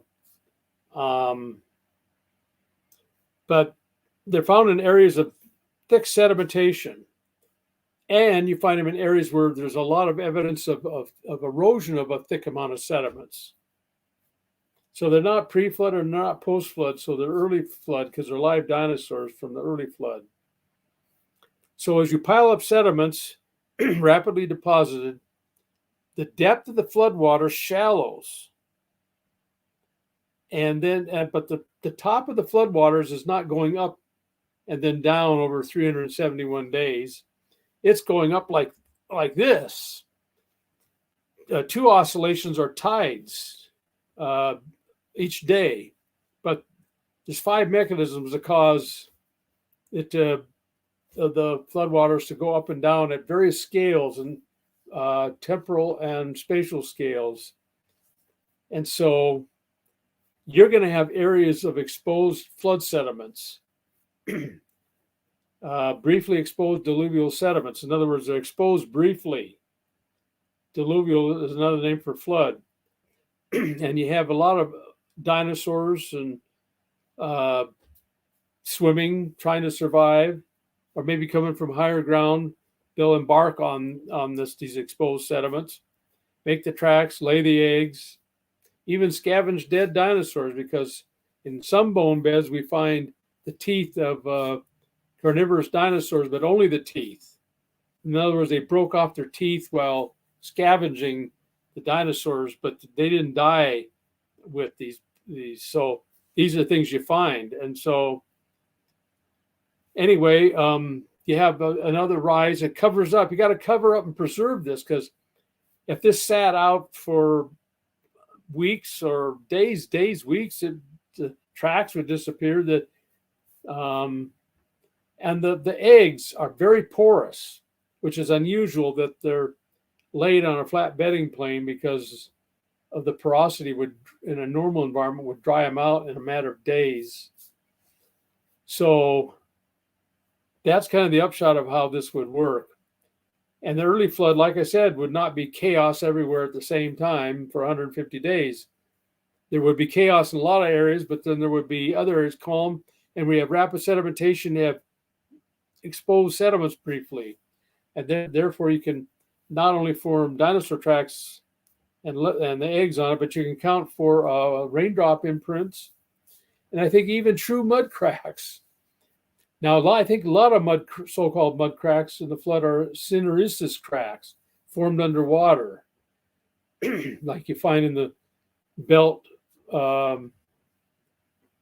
supergroup of a series of about 50 formations, middle Proterozoic, Mesoproterozoic, in this area where I live to my west. You find numerous cracked sediments. I don't think those are mud cracks, and a lot of secular scientists believe the same. But you can form true mud cracks in the early flood. Just expose it for a day, you can form a mud crack. I observed this in Tucson, Arizona, when there was a rain shower. You had the water flowing down one of those arroyos, and then after it drained and dried the next day, you found not only raindrop imprints, but you found mud cracks, also true mud cracks after a day. So what else can you find? Oh, you can find burrows and trace fossils and all this. So the BES model can explain a lot, even coal. So I hope I at least in this long explanation answered that question. Absolutely. I think the BEDS model that you put forth, Mike, has incredible explanatory power. So in one sense, during the flood year, you have the crust of the earth. Correct me if I'm wrong. It's basically flexing up and down. And you'd have parts of the earth uncovered for a few weeks to maybe a few months. And during these periods, we would have dinosaurs laying eggs. Eventually, the flood levels rise, buries them all, and preserves them for us to find. Yeah, I don't think the diluvial sediments which are bedding plains, would be exposed for too long. I think it varied from a matter of hours to maybe a week or so, maybe at Okay. the longest. It's hard to say. There's like tectonics. I mean, once you lay the sediments, tectonics can lift the whole area and can stay exposed for maybe up to a month. I suppose it's possible. So you have a lot of spatial and temporal scales Yeah. that this beds model would incorporate. I like it. Yeah, it's got a lot of explanatory power for sure. Okay. Yeah, these are really good questions. Great answers, Mike. So this next question comes in from, let me see here. Scriptures and Stones. Question for, I guess this is a few questions came in from this person. So they say, I just purchased Rock Solid Answers. I have that book as well behind me right there. Excellent book. To better understand your ideas. I have not had time to go through it all yet. How many glacial advances do you think there were? Well, first of all, I'll say that is an edited book by John Reed and myself. Mm-hmm. And I did 4 chapters, but we had other creation scientists do quite a few of the other chapters. I did talk about ancient ice ages in that. And the conventional model has generally 5 ice age periods: mid-Precambrian, late Precambrian, late Ordovician, late Paleozoic, and the Pleistocene. 5. I believe only the last ice age in the Pleistocene is the real ice age, biblical ice age. The other 49 in the Pleistocene are based on deep sea core, wiggles and deep sea cores that I don't believe are related to the real ice ages on land at all. They're due to oscillations, post-flood oscillations. But anyway, the other 4, which I call ancient ice ages, those are late Paleozoic, sometimes called the Carboniferous Ice Age or the Permian Ice Age. Then the late Ordovician, the late Precambrian, and the mid-Precambrian. Those are called ancient ice ages. They're found in rocks, solid rocks, that are like glacial deposits with rocks of various sizes in a fine-grained matrix. And sometimes you have scratched bedrock with them and other really exotic features they claim. But I believe all these features can be formed in the flood by gigantic submarine landslides covering huge areas. And as the landslide moves, it'll scrape the bedrock. There's a lot of analogs of this in the modern world, by the way, and rocks that are moving with the mass flow get scratched also. And you end up with a deposit, debris flow deposit that looks like a glacial deposit. So, in fact, I have a whole book on it. If anyone really is interested, you get mainly from the Creation Research Society, called Ancient Ice Ages or Gigantic Submarine Landslides. So you can read all about it in there. And in this book, Rock Solid Answers was more of an update of that book, which was published, I think, in 1997. But Rock Solid Answers is published in 2012. So I believe in only one ice age, and it was post-flood. All those others are from gigantic landslides during the flood. Very good. And this question right here, this next one, relates to the Ice Age. You've written a book on it. I've also got that one behind me. You've given a thorough presentation on this channel regarding the mammoths. And so the question from Apologetics 101, I do appreciate it, is could you explain your view over mammoths that you put in your book, Frozen of Time? I'll add this question. Do you put the mammoths post-flood during the Ice Age rather than pre-flood, Mike? Oh, yeah. And I might add, I'm having a new Ice Age book come out, as if you need another one. This is kind of a semi-in-depth one that includes some of my out-of-print material from an ice age caused by the Genesis flood, plus a lot of the new ideas I've worked on over the years and updates. So it should be out in, they told me it should be out by now. Creation Industries International, but they're still putting it together. The rate they're going, probably early next year. But anyway, the mammoths. Well, in looking at the mammoth material, first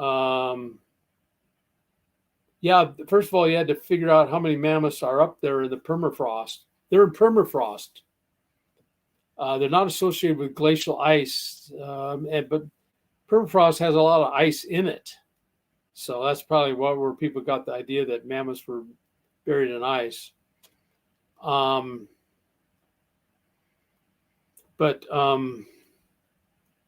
So there's millions of them there, and what would they be doing there? The conventional Ice Age models, when they run simulations with their ideas, are bitterly cold in the winter. Summers are cold, but probably not what you call bitterly cold. It'd be very difficult for a mammoth. And there's 40 other mammals that live with the mammoth in Siberia, the lowlands of Siberia that were not glaciated, as well as the lowlands of Alaska and the Northwest Yukon Territory.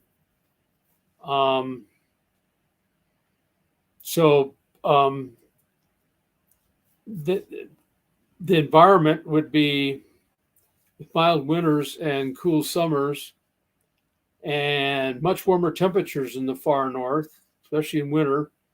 It wouldn't be bitterly cold in the biblical model that's from Frozen in Time.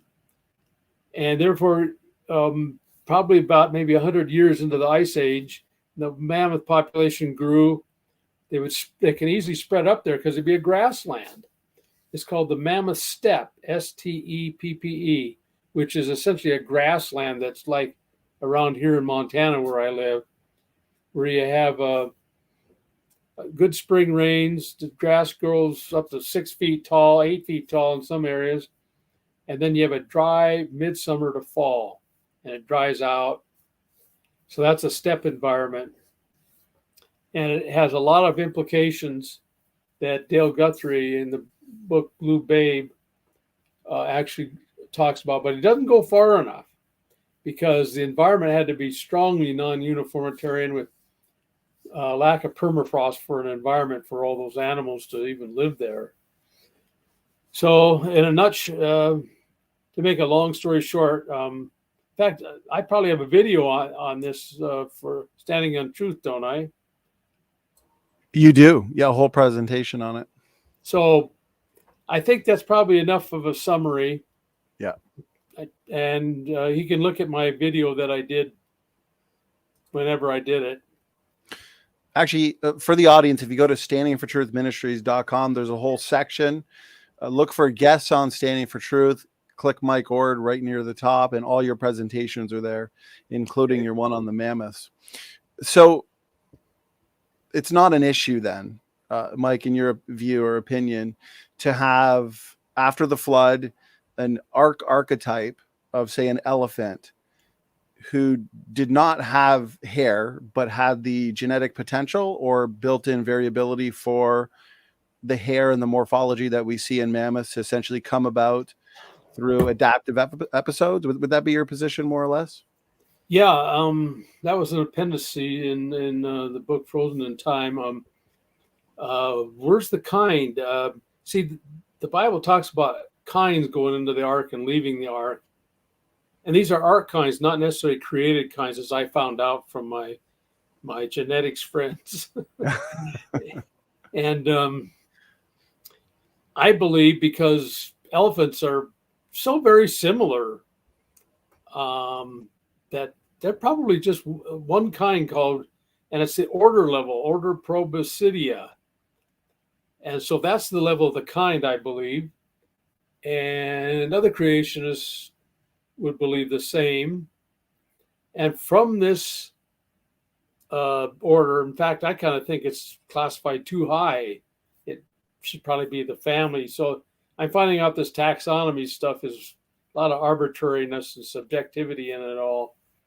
But regardless, from the two arc kinds, you had all the genes built in to form mastodons, mammoths, the elephants we observe today, the long-tusked elephant we find in Europe during the Ice Age.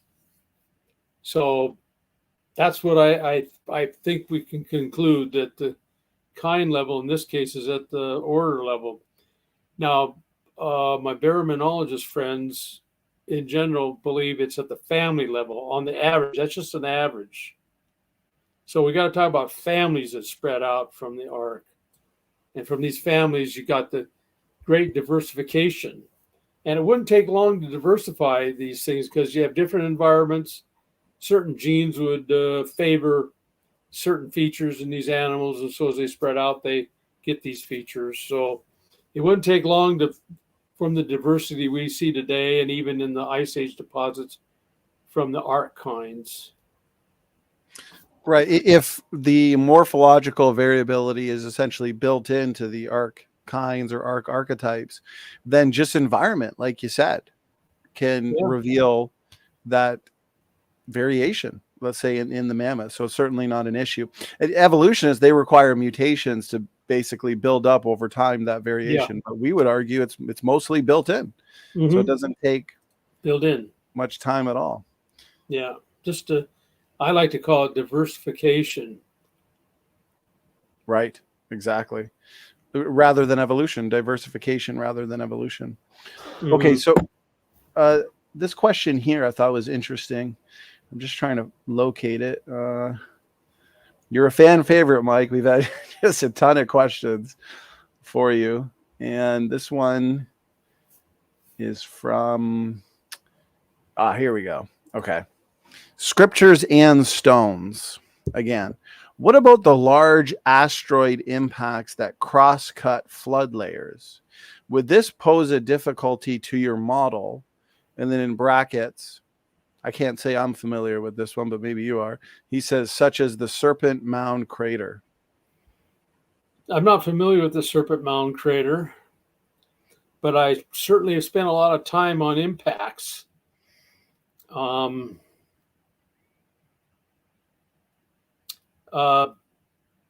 Based on the secular science, not the Earth impact database, which is old, but an update of all that stuff, there's about 200 impacts that they now accept, all the way from the mid-Precambrian to the recent period.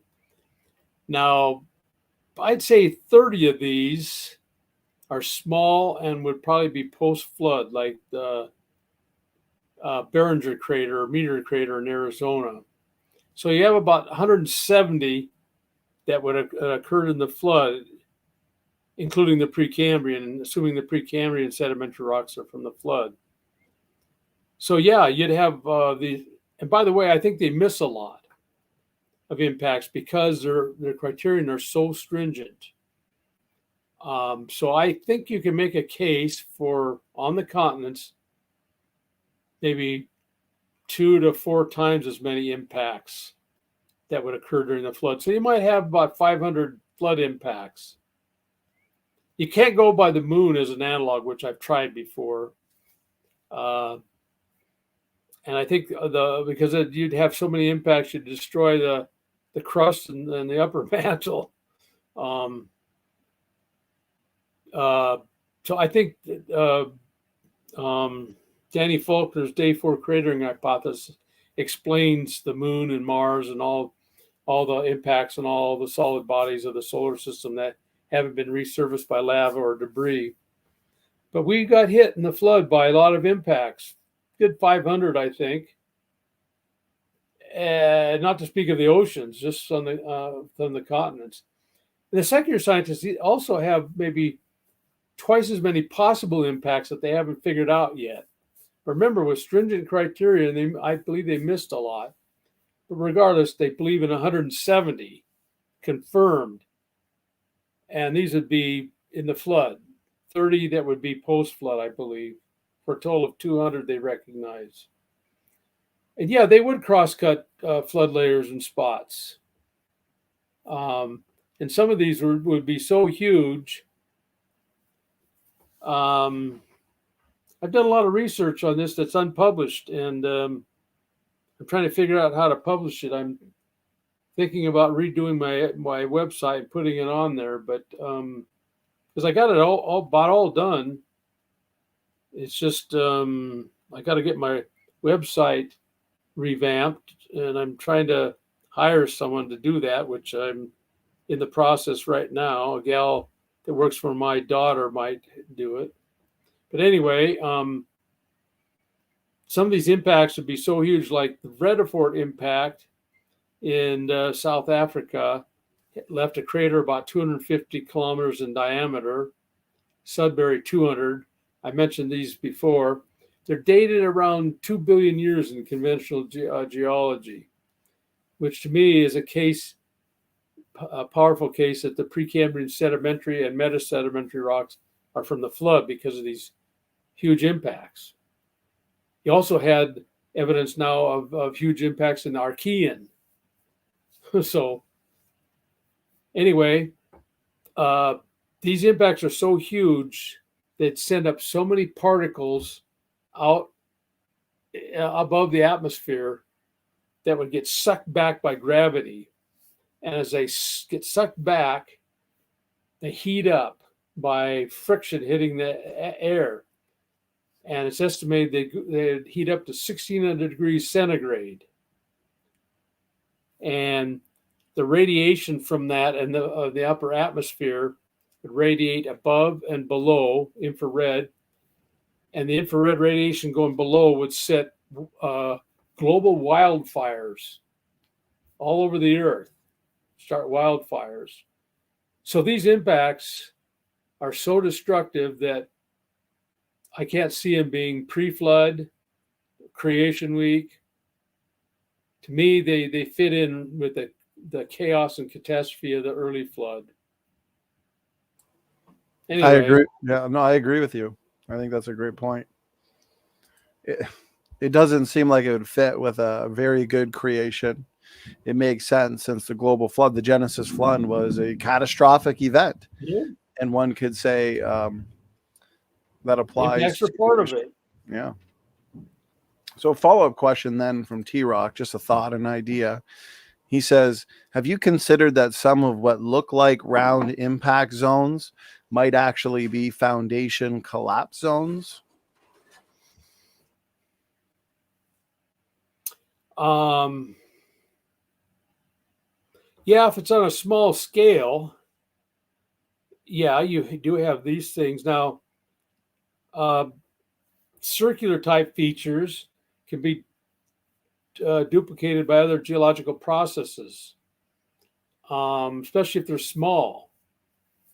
But if they're large, greater than, say, 30 kilometers in diameter, there's not a lot of options to account for these round, maybe mountain ranges or something like this, other than impacts. So I think I've got an article in the latest Journal of Creation making this point that when we find arc-shaped mountain ranges or other features, not necessarily mountains, that might be a strong hint that that's the remnant of an impact crater. You got to remember that when you had a lot of impacts, especially at the beginning of the flood, that the flood chaos and the currents would erode a lot, volcanism would cover it. I mean, so you're going to almost destroy most of this evidence, unfortunately, which I don't like because I like to grab onto something solid. Yeah,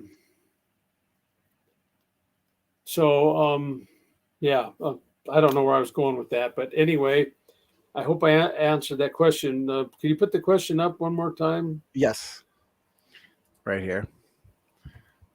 Foundation collapse zones, he suggests, at least for some of them, of these. Yeah, some of them if they're small, but if they're large, circular, arc shape, I would probably lean that they have to be from impacts, because there's not hardly any other process that I know of that would do it. There are processes, I think, that would do this, but impacts is one of the major ones. So, well, here's a question that came in near the beginning. Definitely not your first time hearing this one, but it usually does come up in terms of the critics, right? They have an issue with the accelerated decay.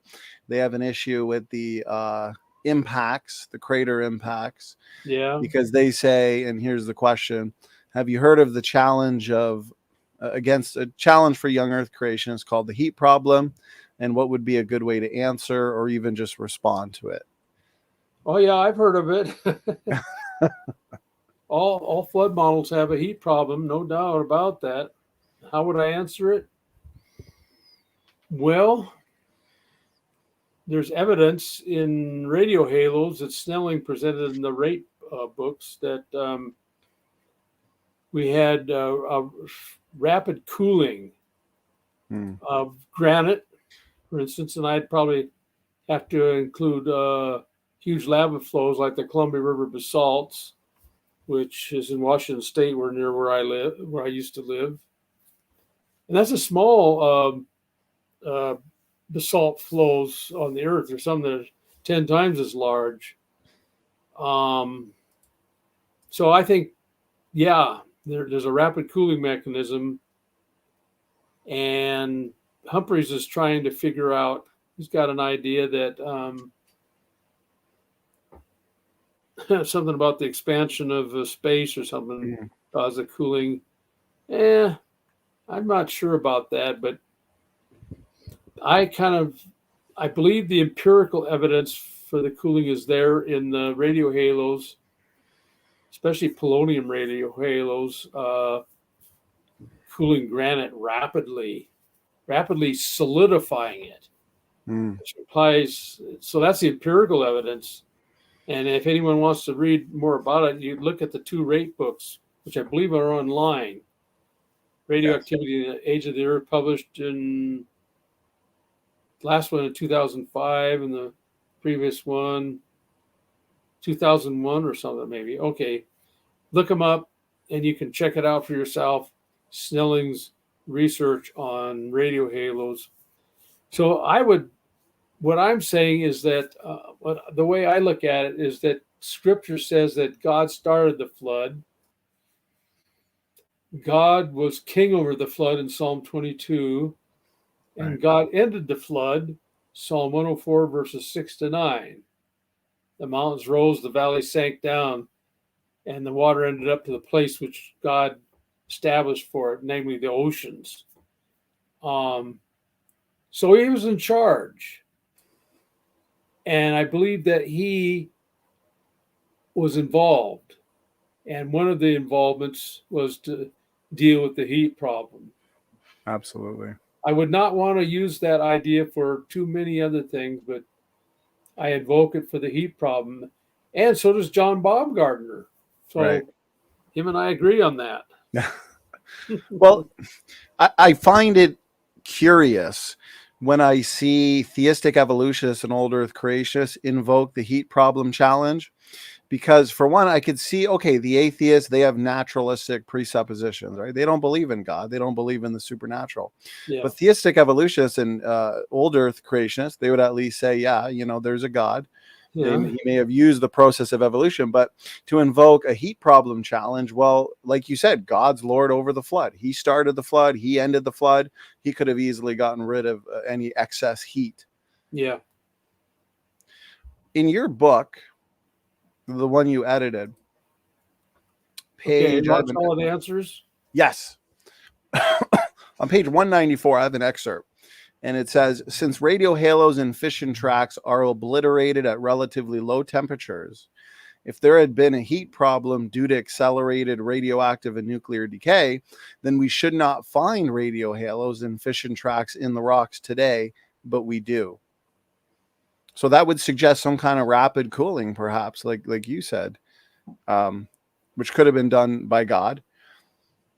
What are your thoughts on critics that say, oh, but we, as uniformitarians, we can explain radio halos without accelerated decay? I say good luck. Yeah. The polonium halos are a huge challenge. You got to collect in one spot 10 to the 9th atoms. And these polonium halos, a lot of them are orphans. They're just polonium halos.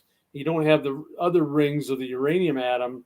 You do have that in a lot of spots, but then you have the orphan polonium halos, which imply extremely rapid, because the polonium halos, there's 3 of them, and they decay anywhere from microseconds to minutes. So you have to form that exceedingly rapidly. And I don't think the secular scientists have an adequate answer that's not ad hoc to explain that data. So I think they generally ignore it myself, but I maybe they don't. I haven't read enough to know, but that's the evidence we have of rapid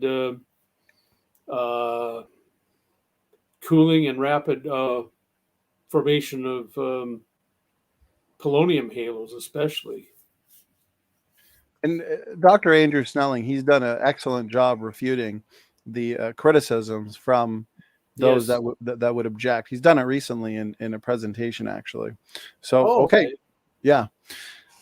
So very good, Mike. Okay. Well, we'll start wrapping things up. I do appreciate your time, Mike. You're always so generous with your time. Lots of excellent feedback in the chat. People love these Q&A sessions. We'll have to do more of these for sure. You know, people got endless challenges, questions, objections. It's good job security, isn't that right, Mike? I'd be bored if there weren't challenges to work through. I mean, if we had every answer, yeah, we'd we be don't. bored. We don't. Lots of research projects. Okay, so echoing erudite question. Besides polystrate trees running through several layers, what are examples of other things going through multiple layers, proving they can't be millions of years old? Well, in Peru, there's whale fossils, excellently preserved, hundreds of them, in diatomite. And diatomite is supposed to be diatoms that accumulate, and today we observe them accumulating very slow wherever they form. They're ubiquitous all over the earth, the oceans, the lakes, a lot of other places. And so this would indicate rapid deposition of diatomite. And that's that'd be a polystrate fossil. There's also diatomite in the Miocene formation in California. What is it? Monterey Formation. There's whale fossils on the bedding plane, even though the bedding plane is tilted like that. They're the same thing that you find in Peru. In fact, in Peru, I think they're dated Miocene too, Cenozoic. Again, indicating rapid deposition of diatomite, the diatoms, by some mechanism, which we don't see going on today. I imagine all the fish fossils in the Green River Formation, and also the crocodiles and palms and a lot of other organisms you find in the Green River Formation in those so-called varves, which are sub-millimeter in thickness that are supposed to be 1 year. They'd be polystrate fossils, indicating that they're not varves, they're some kind of rhythmite formed rapidly. So that's just some examples besides polystrate trees. There's other polystrate fossils. Very good, Mike. So this challenge right here, let me pull it up.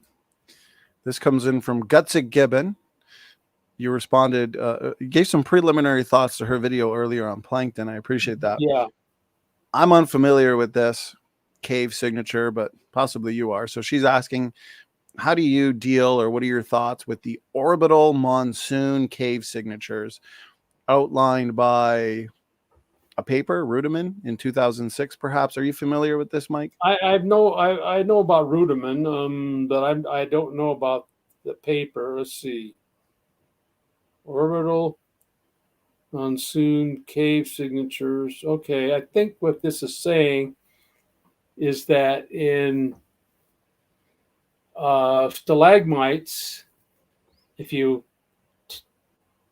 go perpendicular down it and you have many years there, that they show orbital cycles. By orbital cycles, I'm sure she is meaning the astronomical theory of the Ice Age or Milankovitch. I've written on this extensively, even with John Reed, and I think that there's a lot of problems with assuming the astronomical theory. I hadn't heard of this.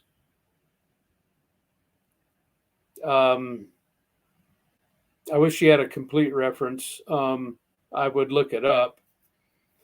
But the youngest cycle is the precession cycle, about 23,000 years in the conventional time scale. There's not too many stalagmites that are claimed to be 23,000 years. There's probably some, and that's what Rudiman probably focused in on.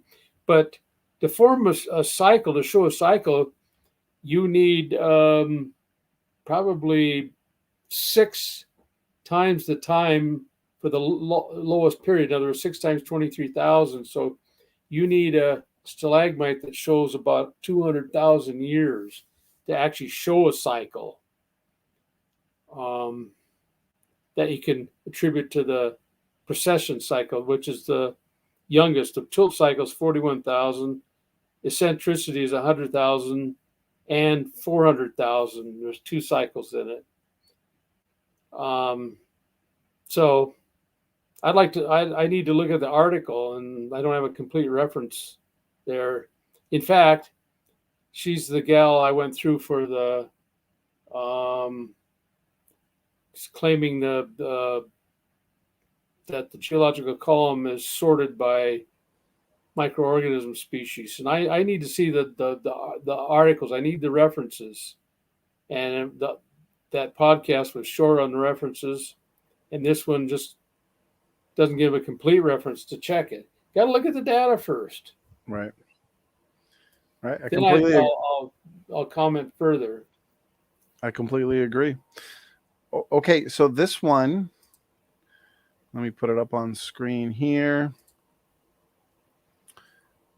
Can the globe? So here's another challenge I'm sure you're familiar with, old Earth Cretaceous especially. How can the global flood model explain the existence of certain islands, like the Caribbean islands, and would they be pre or post flood? Well, first of all, I would strongly believe that they're pre-flood, not pre-flood, but flood, formed in the flood, either one. And of course, you had post-flood additions to some of these features on the islands, like corals and so forth. It's just like it's a question that, like asking me, how do I count for the continent of North America? It's just one of the things that ended up when the floodwaters ran off. We had a lot of islands and continents, and so particular islands like the Caribbean islands just were left over from the flood runoff or after the flood ended. But otherwise, I can't go into detail, and I haven't done any research on that issue, the Caribbean islands. as you said, leftover remnants from the flood. So basically formed during the flood. Yeah. And now it's a remnant that we see. So not really post-flood created like maybe the Green River Formation and other formations, but just a remnant from the flood. Yeah, and I think the Green River Formation was formed during the flood. Right, during the flood. Right. Yeah, I mixed that up. We did a whole presentation on that together too. We did, yes. Actually, the last show, we spent a lot of time on the flood boundary issue. So I've kind of, in many ways, since we've had so many questions come in, I've kind of avoided those just to get to other questions. So I would recommend the audience, please check out our last show we did together. I also made a separate clip that I uploaded comprising just the portion where you presented on some of the flood boundary issues, and that got a lot of good feedback. So didn't they do 2 presentations, one on the post-flood boundary, one on the pre-flood? Yes. So a whole series, probably the most comprehensive out there. Mike, you've done a ton on that. So at least a 3-part series, because we've also done one where you just addressed some objections and challenges as well. Oh, okay. All right. And to the audience, that can be on the website. I actually have a whole section just titled Flood Boundaries. You click it and people can find all of your material on that. Plus on your website, you have just access to a ton of great material. Mike. Yeah, I have a whole book on the flood, post-flood boundary on my website, free, and color pictures too. Right. Okay, we got 2 final questions, Mike. And I appreciate your endurance, as a lot of these questions have been technical. They're important questions. And I got to say to the audience, I appreciate how engaged everybody is. Okay, Josh Music's question. Would the mixture of fresh water and salt water kill off the ocean animals? I imagine a lot of animals got killed off by just not only the heat too, probably the water, but a lot of other things. We can deduce that the chemistry of the floodwaters was quite variable. For one thing, you're adding fresh water from the rain that would tend to float on the salt water, at least for a while, until you mix it up with turbulence or molecular diffusion at the boundary.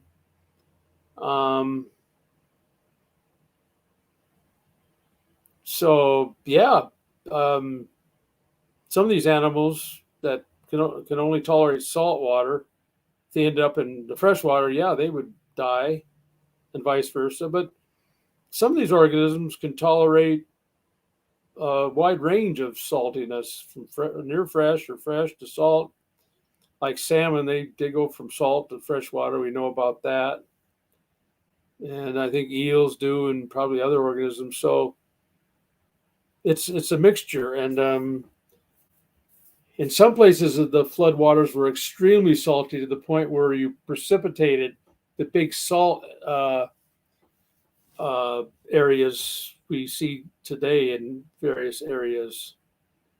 Like the one I mentioned, the late the one in the Mediterranean Sea. It's huge and monstrous and late Miocene, dated conventional geology, and so yeah, a lot of variability in the saltiness of the water. Very good. Josh approves. He says, "Good answer." So A+ from the audience. So I'll sneak this one in, and then we have one final technical question, and we'll wrap it up. This is the kind of program, and the audience has already expressed, you're going to want to rewatch it, absorb all the information coming in. Mike, you've done just a real fantastic job answering so many challenges that are, even if it's preliminary thoughts, as you've put out, multiple working hypotheses, and we got to look at the raw data to make some real valid conclusions. First. Right. Yeah. Amen. Yeah, that's the first thing we have to do, or else we're just making things up. Really, could be post hoc if we're not looking at the data. Yeah. So mountain hours. Why do people believe in a local flood? For some context, we understand that there's those that are not young Earth creationists, Mike, and they would propose a local flood rather than a worldwide flood in Genesis. Why do they? I think for a lot of different reasons. I mean, if you accept the uniformitarianism and deep time and try to fit it into the Bible, yeah, you're probably going to believe in a local flood because a global flood would destroy your evidence. Right. In fact, and so there's a lot of reasons. But when you look at just the Bible, which I start with the Bible, and there's a lot of indications in Genesis that it couldn't have been a local flood. Some of them that maybe people don't think about. For instance, if it's talking about a local flood, if you end up in a boat on a local flood, you're going downstream, ending up in a floodplain or the ocean if you survive. You're not going to end up in the mountains. That's going backwards.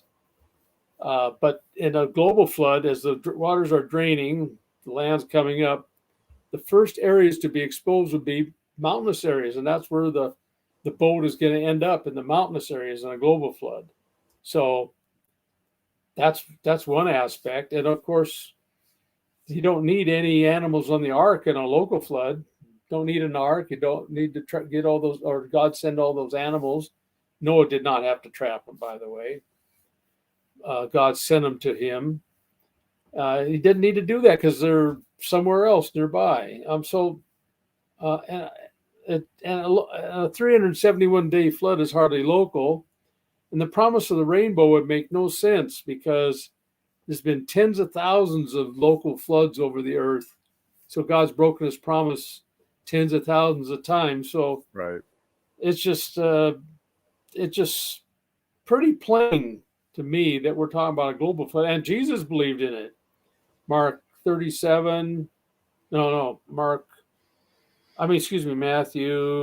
24 or 25, 37 to 39, where he believed in a real ark. Noah was a real person. The flood came and took them all away. Right. And he's comparing the flood with his second coming. And Revelations 1:7 says, when he comes back, all eyes will see him. It's going to be a global coming back. Right. He definitely won't compare a global coming back with a local event, will he? But with a global event. So Jesus believed in a global flood, and if Jesus believed in it, I'm certainly going to believe in it. Amen. Flood. If God manifests in the flesh, believing in it, I'm going to believe in it. Yeah. And I think that's a fatal blow, the point you just made. And to solidify that, 2 Peter 3 says that in the last days, there's going to be scoffers denying three things: the creation. We'd all agree that, yeah, the creation is universal, the whole world. The worldwide flood, right? The world that then was being overflowed with water perished. And then the coming judgment by fire. Yeah. The coming judgment by fire, you pointed out, yeah, we would all agree that's worldwide. That's universal. All eyes shall see.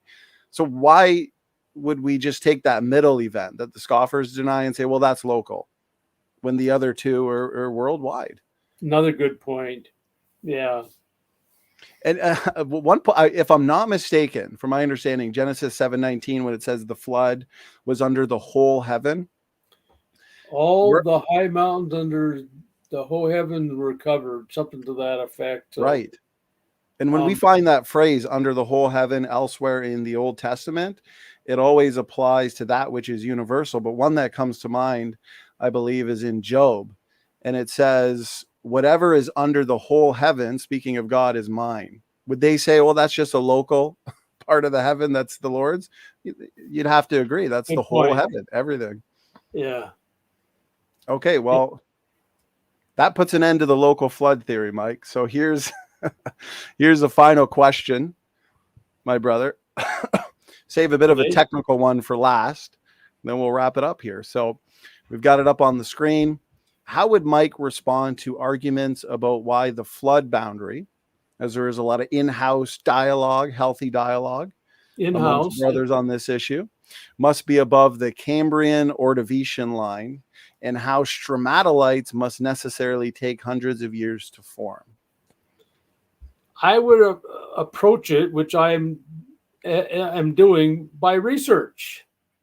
Peter Klevberg, who I showed a picture of him, in my presentation, and I are doing research on stromatolites. In fact, he comes down here from Great Falls, Montana, every Thanksgiving, and we spend about 5-6 days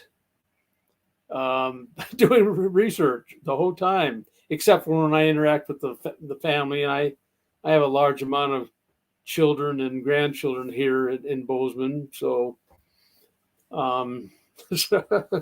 anyway, the project this time is stromatolites, and we've already had some preliminary ideas. I published some ideas in the Creation Research Society Quarterly back in, I think, 2008 with Carl Frody. And so I've looked at stromatolites. I've seen a number of them in Glacier National Park, which is almost the type section for stromatolites. And I have a lot of questions on these things. The stromatolites I see in the rocks seem to be quite unlike the ones we see today, like in Shark Bay, Western Australia, and the Bahamas. So I would lean pretty strongly that these found in the Cambrian and Ordovician are non-biological. And here's some of my reasons summed up. In fact, I have a table in one of my presentations. Number one, there's stromatolites, claimed stromatolites, in a lot of other areas besides the Cambrian Ordovician. They're found especially in the Triassic, I understand, and other places. You can find in books and articles. So we have them in a lot of places all through the geological column. Much less abundant than the Cambrian Ordovician, and especially the Precambrian has a lot of them. And but they're there in the Phanerozoic, which practically all creation scientists would believe are from the flood, especially the Mesozoic and the Paleozoic. So I can't believe that these would be biological, because I don't think we could form a stromatolite in the flood of modern stromatolites. Then when we compare modern stromatolites, what we see in the rocks, modern stromatolites are practically all, rock ones are practically all in carbonate rocks. While those in the Bahamas, which are a lot of times in carbonate, but Shark Bay not necessarily so, the microorganisms bind a lot of different particles besides carbonates. And also they're coarse grained today, and they're fine grained in the rocks. Also, in Glacier National Park, we have seen dolomite stromatolites. And I have written 2 articles published just recently, Journal Creation Research Society, that dolomite needs hot water, 100 degrees or more, probably well over 100 degrees, to form dolomite. And there's a lot of dolomite in the Precambrian up into the Paleozoic. Excuse me. And see, where was I going with that? Oh, yeah. I find it hard to think about that stromatolites can really be dolomite, which is likely primary in this case. We have pictures of this. And also we saw a place in Glacier Park. We saw great, beautiful stromatolites, which almost look like boiling mud that's suddenly solidified. But laterally, they changed from those features to horizontally bedded, like that. And we found that quite strange, and evidence that these are some kind of disturbance within actually horizontally bedded carbonate layers. So we're finding a lot of evidence that they're non-biological. So I would lean that pretty strongly that they're not. But we're doing research on it, on all this, and we're going to be talking about what we're going to do, because we have actually multiple papers we can publish on this issue, which is a major issue. And So anyway, that's kind of how I would respond with research and preliminary ideas that of comparison between modern stromatolites and what we see in the rock record. So that's all I have to say on that at this point. Very good. I'll be one of the first to read your technical papers and also pick up your new books. I know you mentioned one specific one early next year from Creation Ministries, right? Oh, Mike? yeah. It's on the Ice Age. And I forgot the title because they made me change it. So that's basically going to expand on your previous Ice Age book. Yes, it is, and add stuff that's I've worked on through the years, and even update some of that stuff. And so it's going to be kind of a comprehensive book. Not as comprehensive as I would have liked because they made me cut it about 30%. It's tough to know within these topics that are so comprehensive. You know, you could make 1,000-page book probably, and so where do you wrap it up is tough. So you got to draw a line to where people can afford it, will buy it, and so forth, and read it. And I tried to make it as easy as to read as possible by the non-scientists. I'm always trying to do that. So this I-Score book I'm writing on, I want to make it totally so a layman with little or no science background could understand. So yeah, I think I'm about halfway done on it. So, I've only started on it this fall. Well, very good. It's important that I find your books to be very readable, you know, for both scientists and non-scientists. And then you've got a mix of everything, because then you got the technical articles, you have your technical presentations that people can view here, and also these comprehensive Q&As. So it looks like we have one final follow-up question to what you just said. And to the audience, we're going to cut off questions now. I do appreciate how many questions have come in. And it's been a really great show, great time. So Sydney Raptor asks, is Michael claiming stromatolites are not formed from microorganisms? I guess if you wanted to clarify. They are today. Right. Especially in the Bahamas where we observe them, and Shark Bay. And I only told you some of the features that don't match between today and what you see in the rocks. And I'm saying there's enough differences in the rocks to say that, yeah, I would disagree with what a lot of geologists say, but not everyone. There are some geologists that believe that many of these stromatolites are non-biological. So I'm just not alone in it. There's some secular geologists that would believe the same. Not a lot, but so yes, I would disagree with them in the rocks, but not those observed today in at least in Shark Bay and in the Bahamas, where that's the classical areas where you see them today. And I believe that microorganisms definitely form those because it's been observed. Well said. Very good, Mike. This has been thorough as usual with you. And we've had a lot of people that have been excited for this, Mike. I think we said it maybe a month and a half ago, if I remember correctly. And as you know, challenges came in, questions came in. People have been camping out, waiting to get their questions and objections for you to respond. So I think this is important in 2023, 2024. It's good that we can utilize these platforms and streaming. Question. Sure. How many questions was I unable to get to?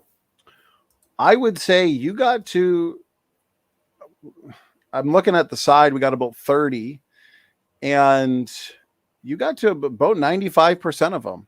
Oh, good. And yeah, so I think we did a good job. Plus the more comprehensive ones that came in prior that you addressed in your presentation. So I would say this was a success. Okay, I'm glad. I hope it was informative, and I must thank the skeptics that are on this that make us think, and which I like to do, and Amen.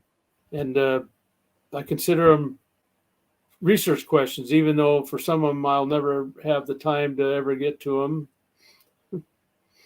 Yeah, it's true. There's endless research questions, which is why we need more interested researchers in the young Earth creation world to get involved, because there's so many other fields too. And so lots of compliments, positive feedback, Mike. This has been an excellent show. We've had a good mix of critics and non-critics. And like you said, we appreciate our critics. We appreciate the skeptics, because they do give us questions to dig into, to think about, and to research. So, Mike, did you have any final words or thoughts, my brother, before we wrap it up? Oh, let me think.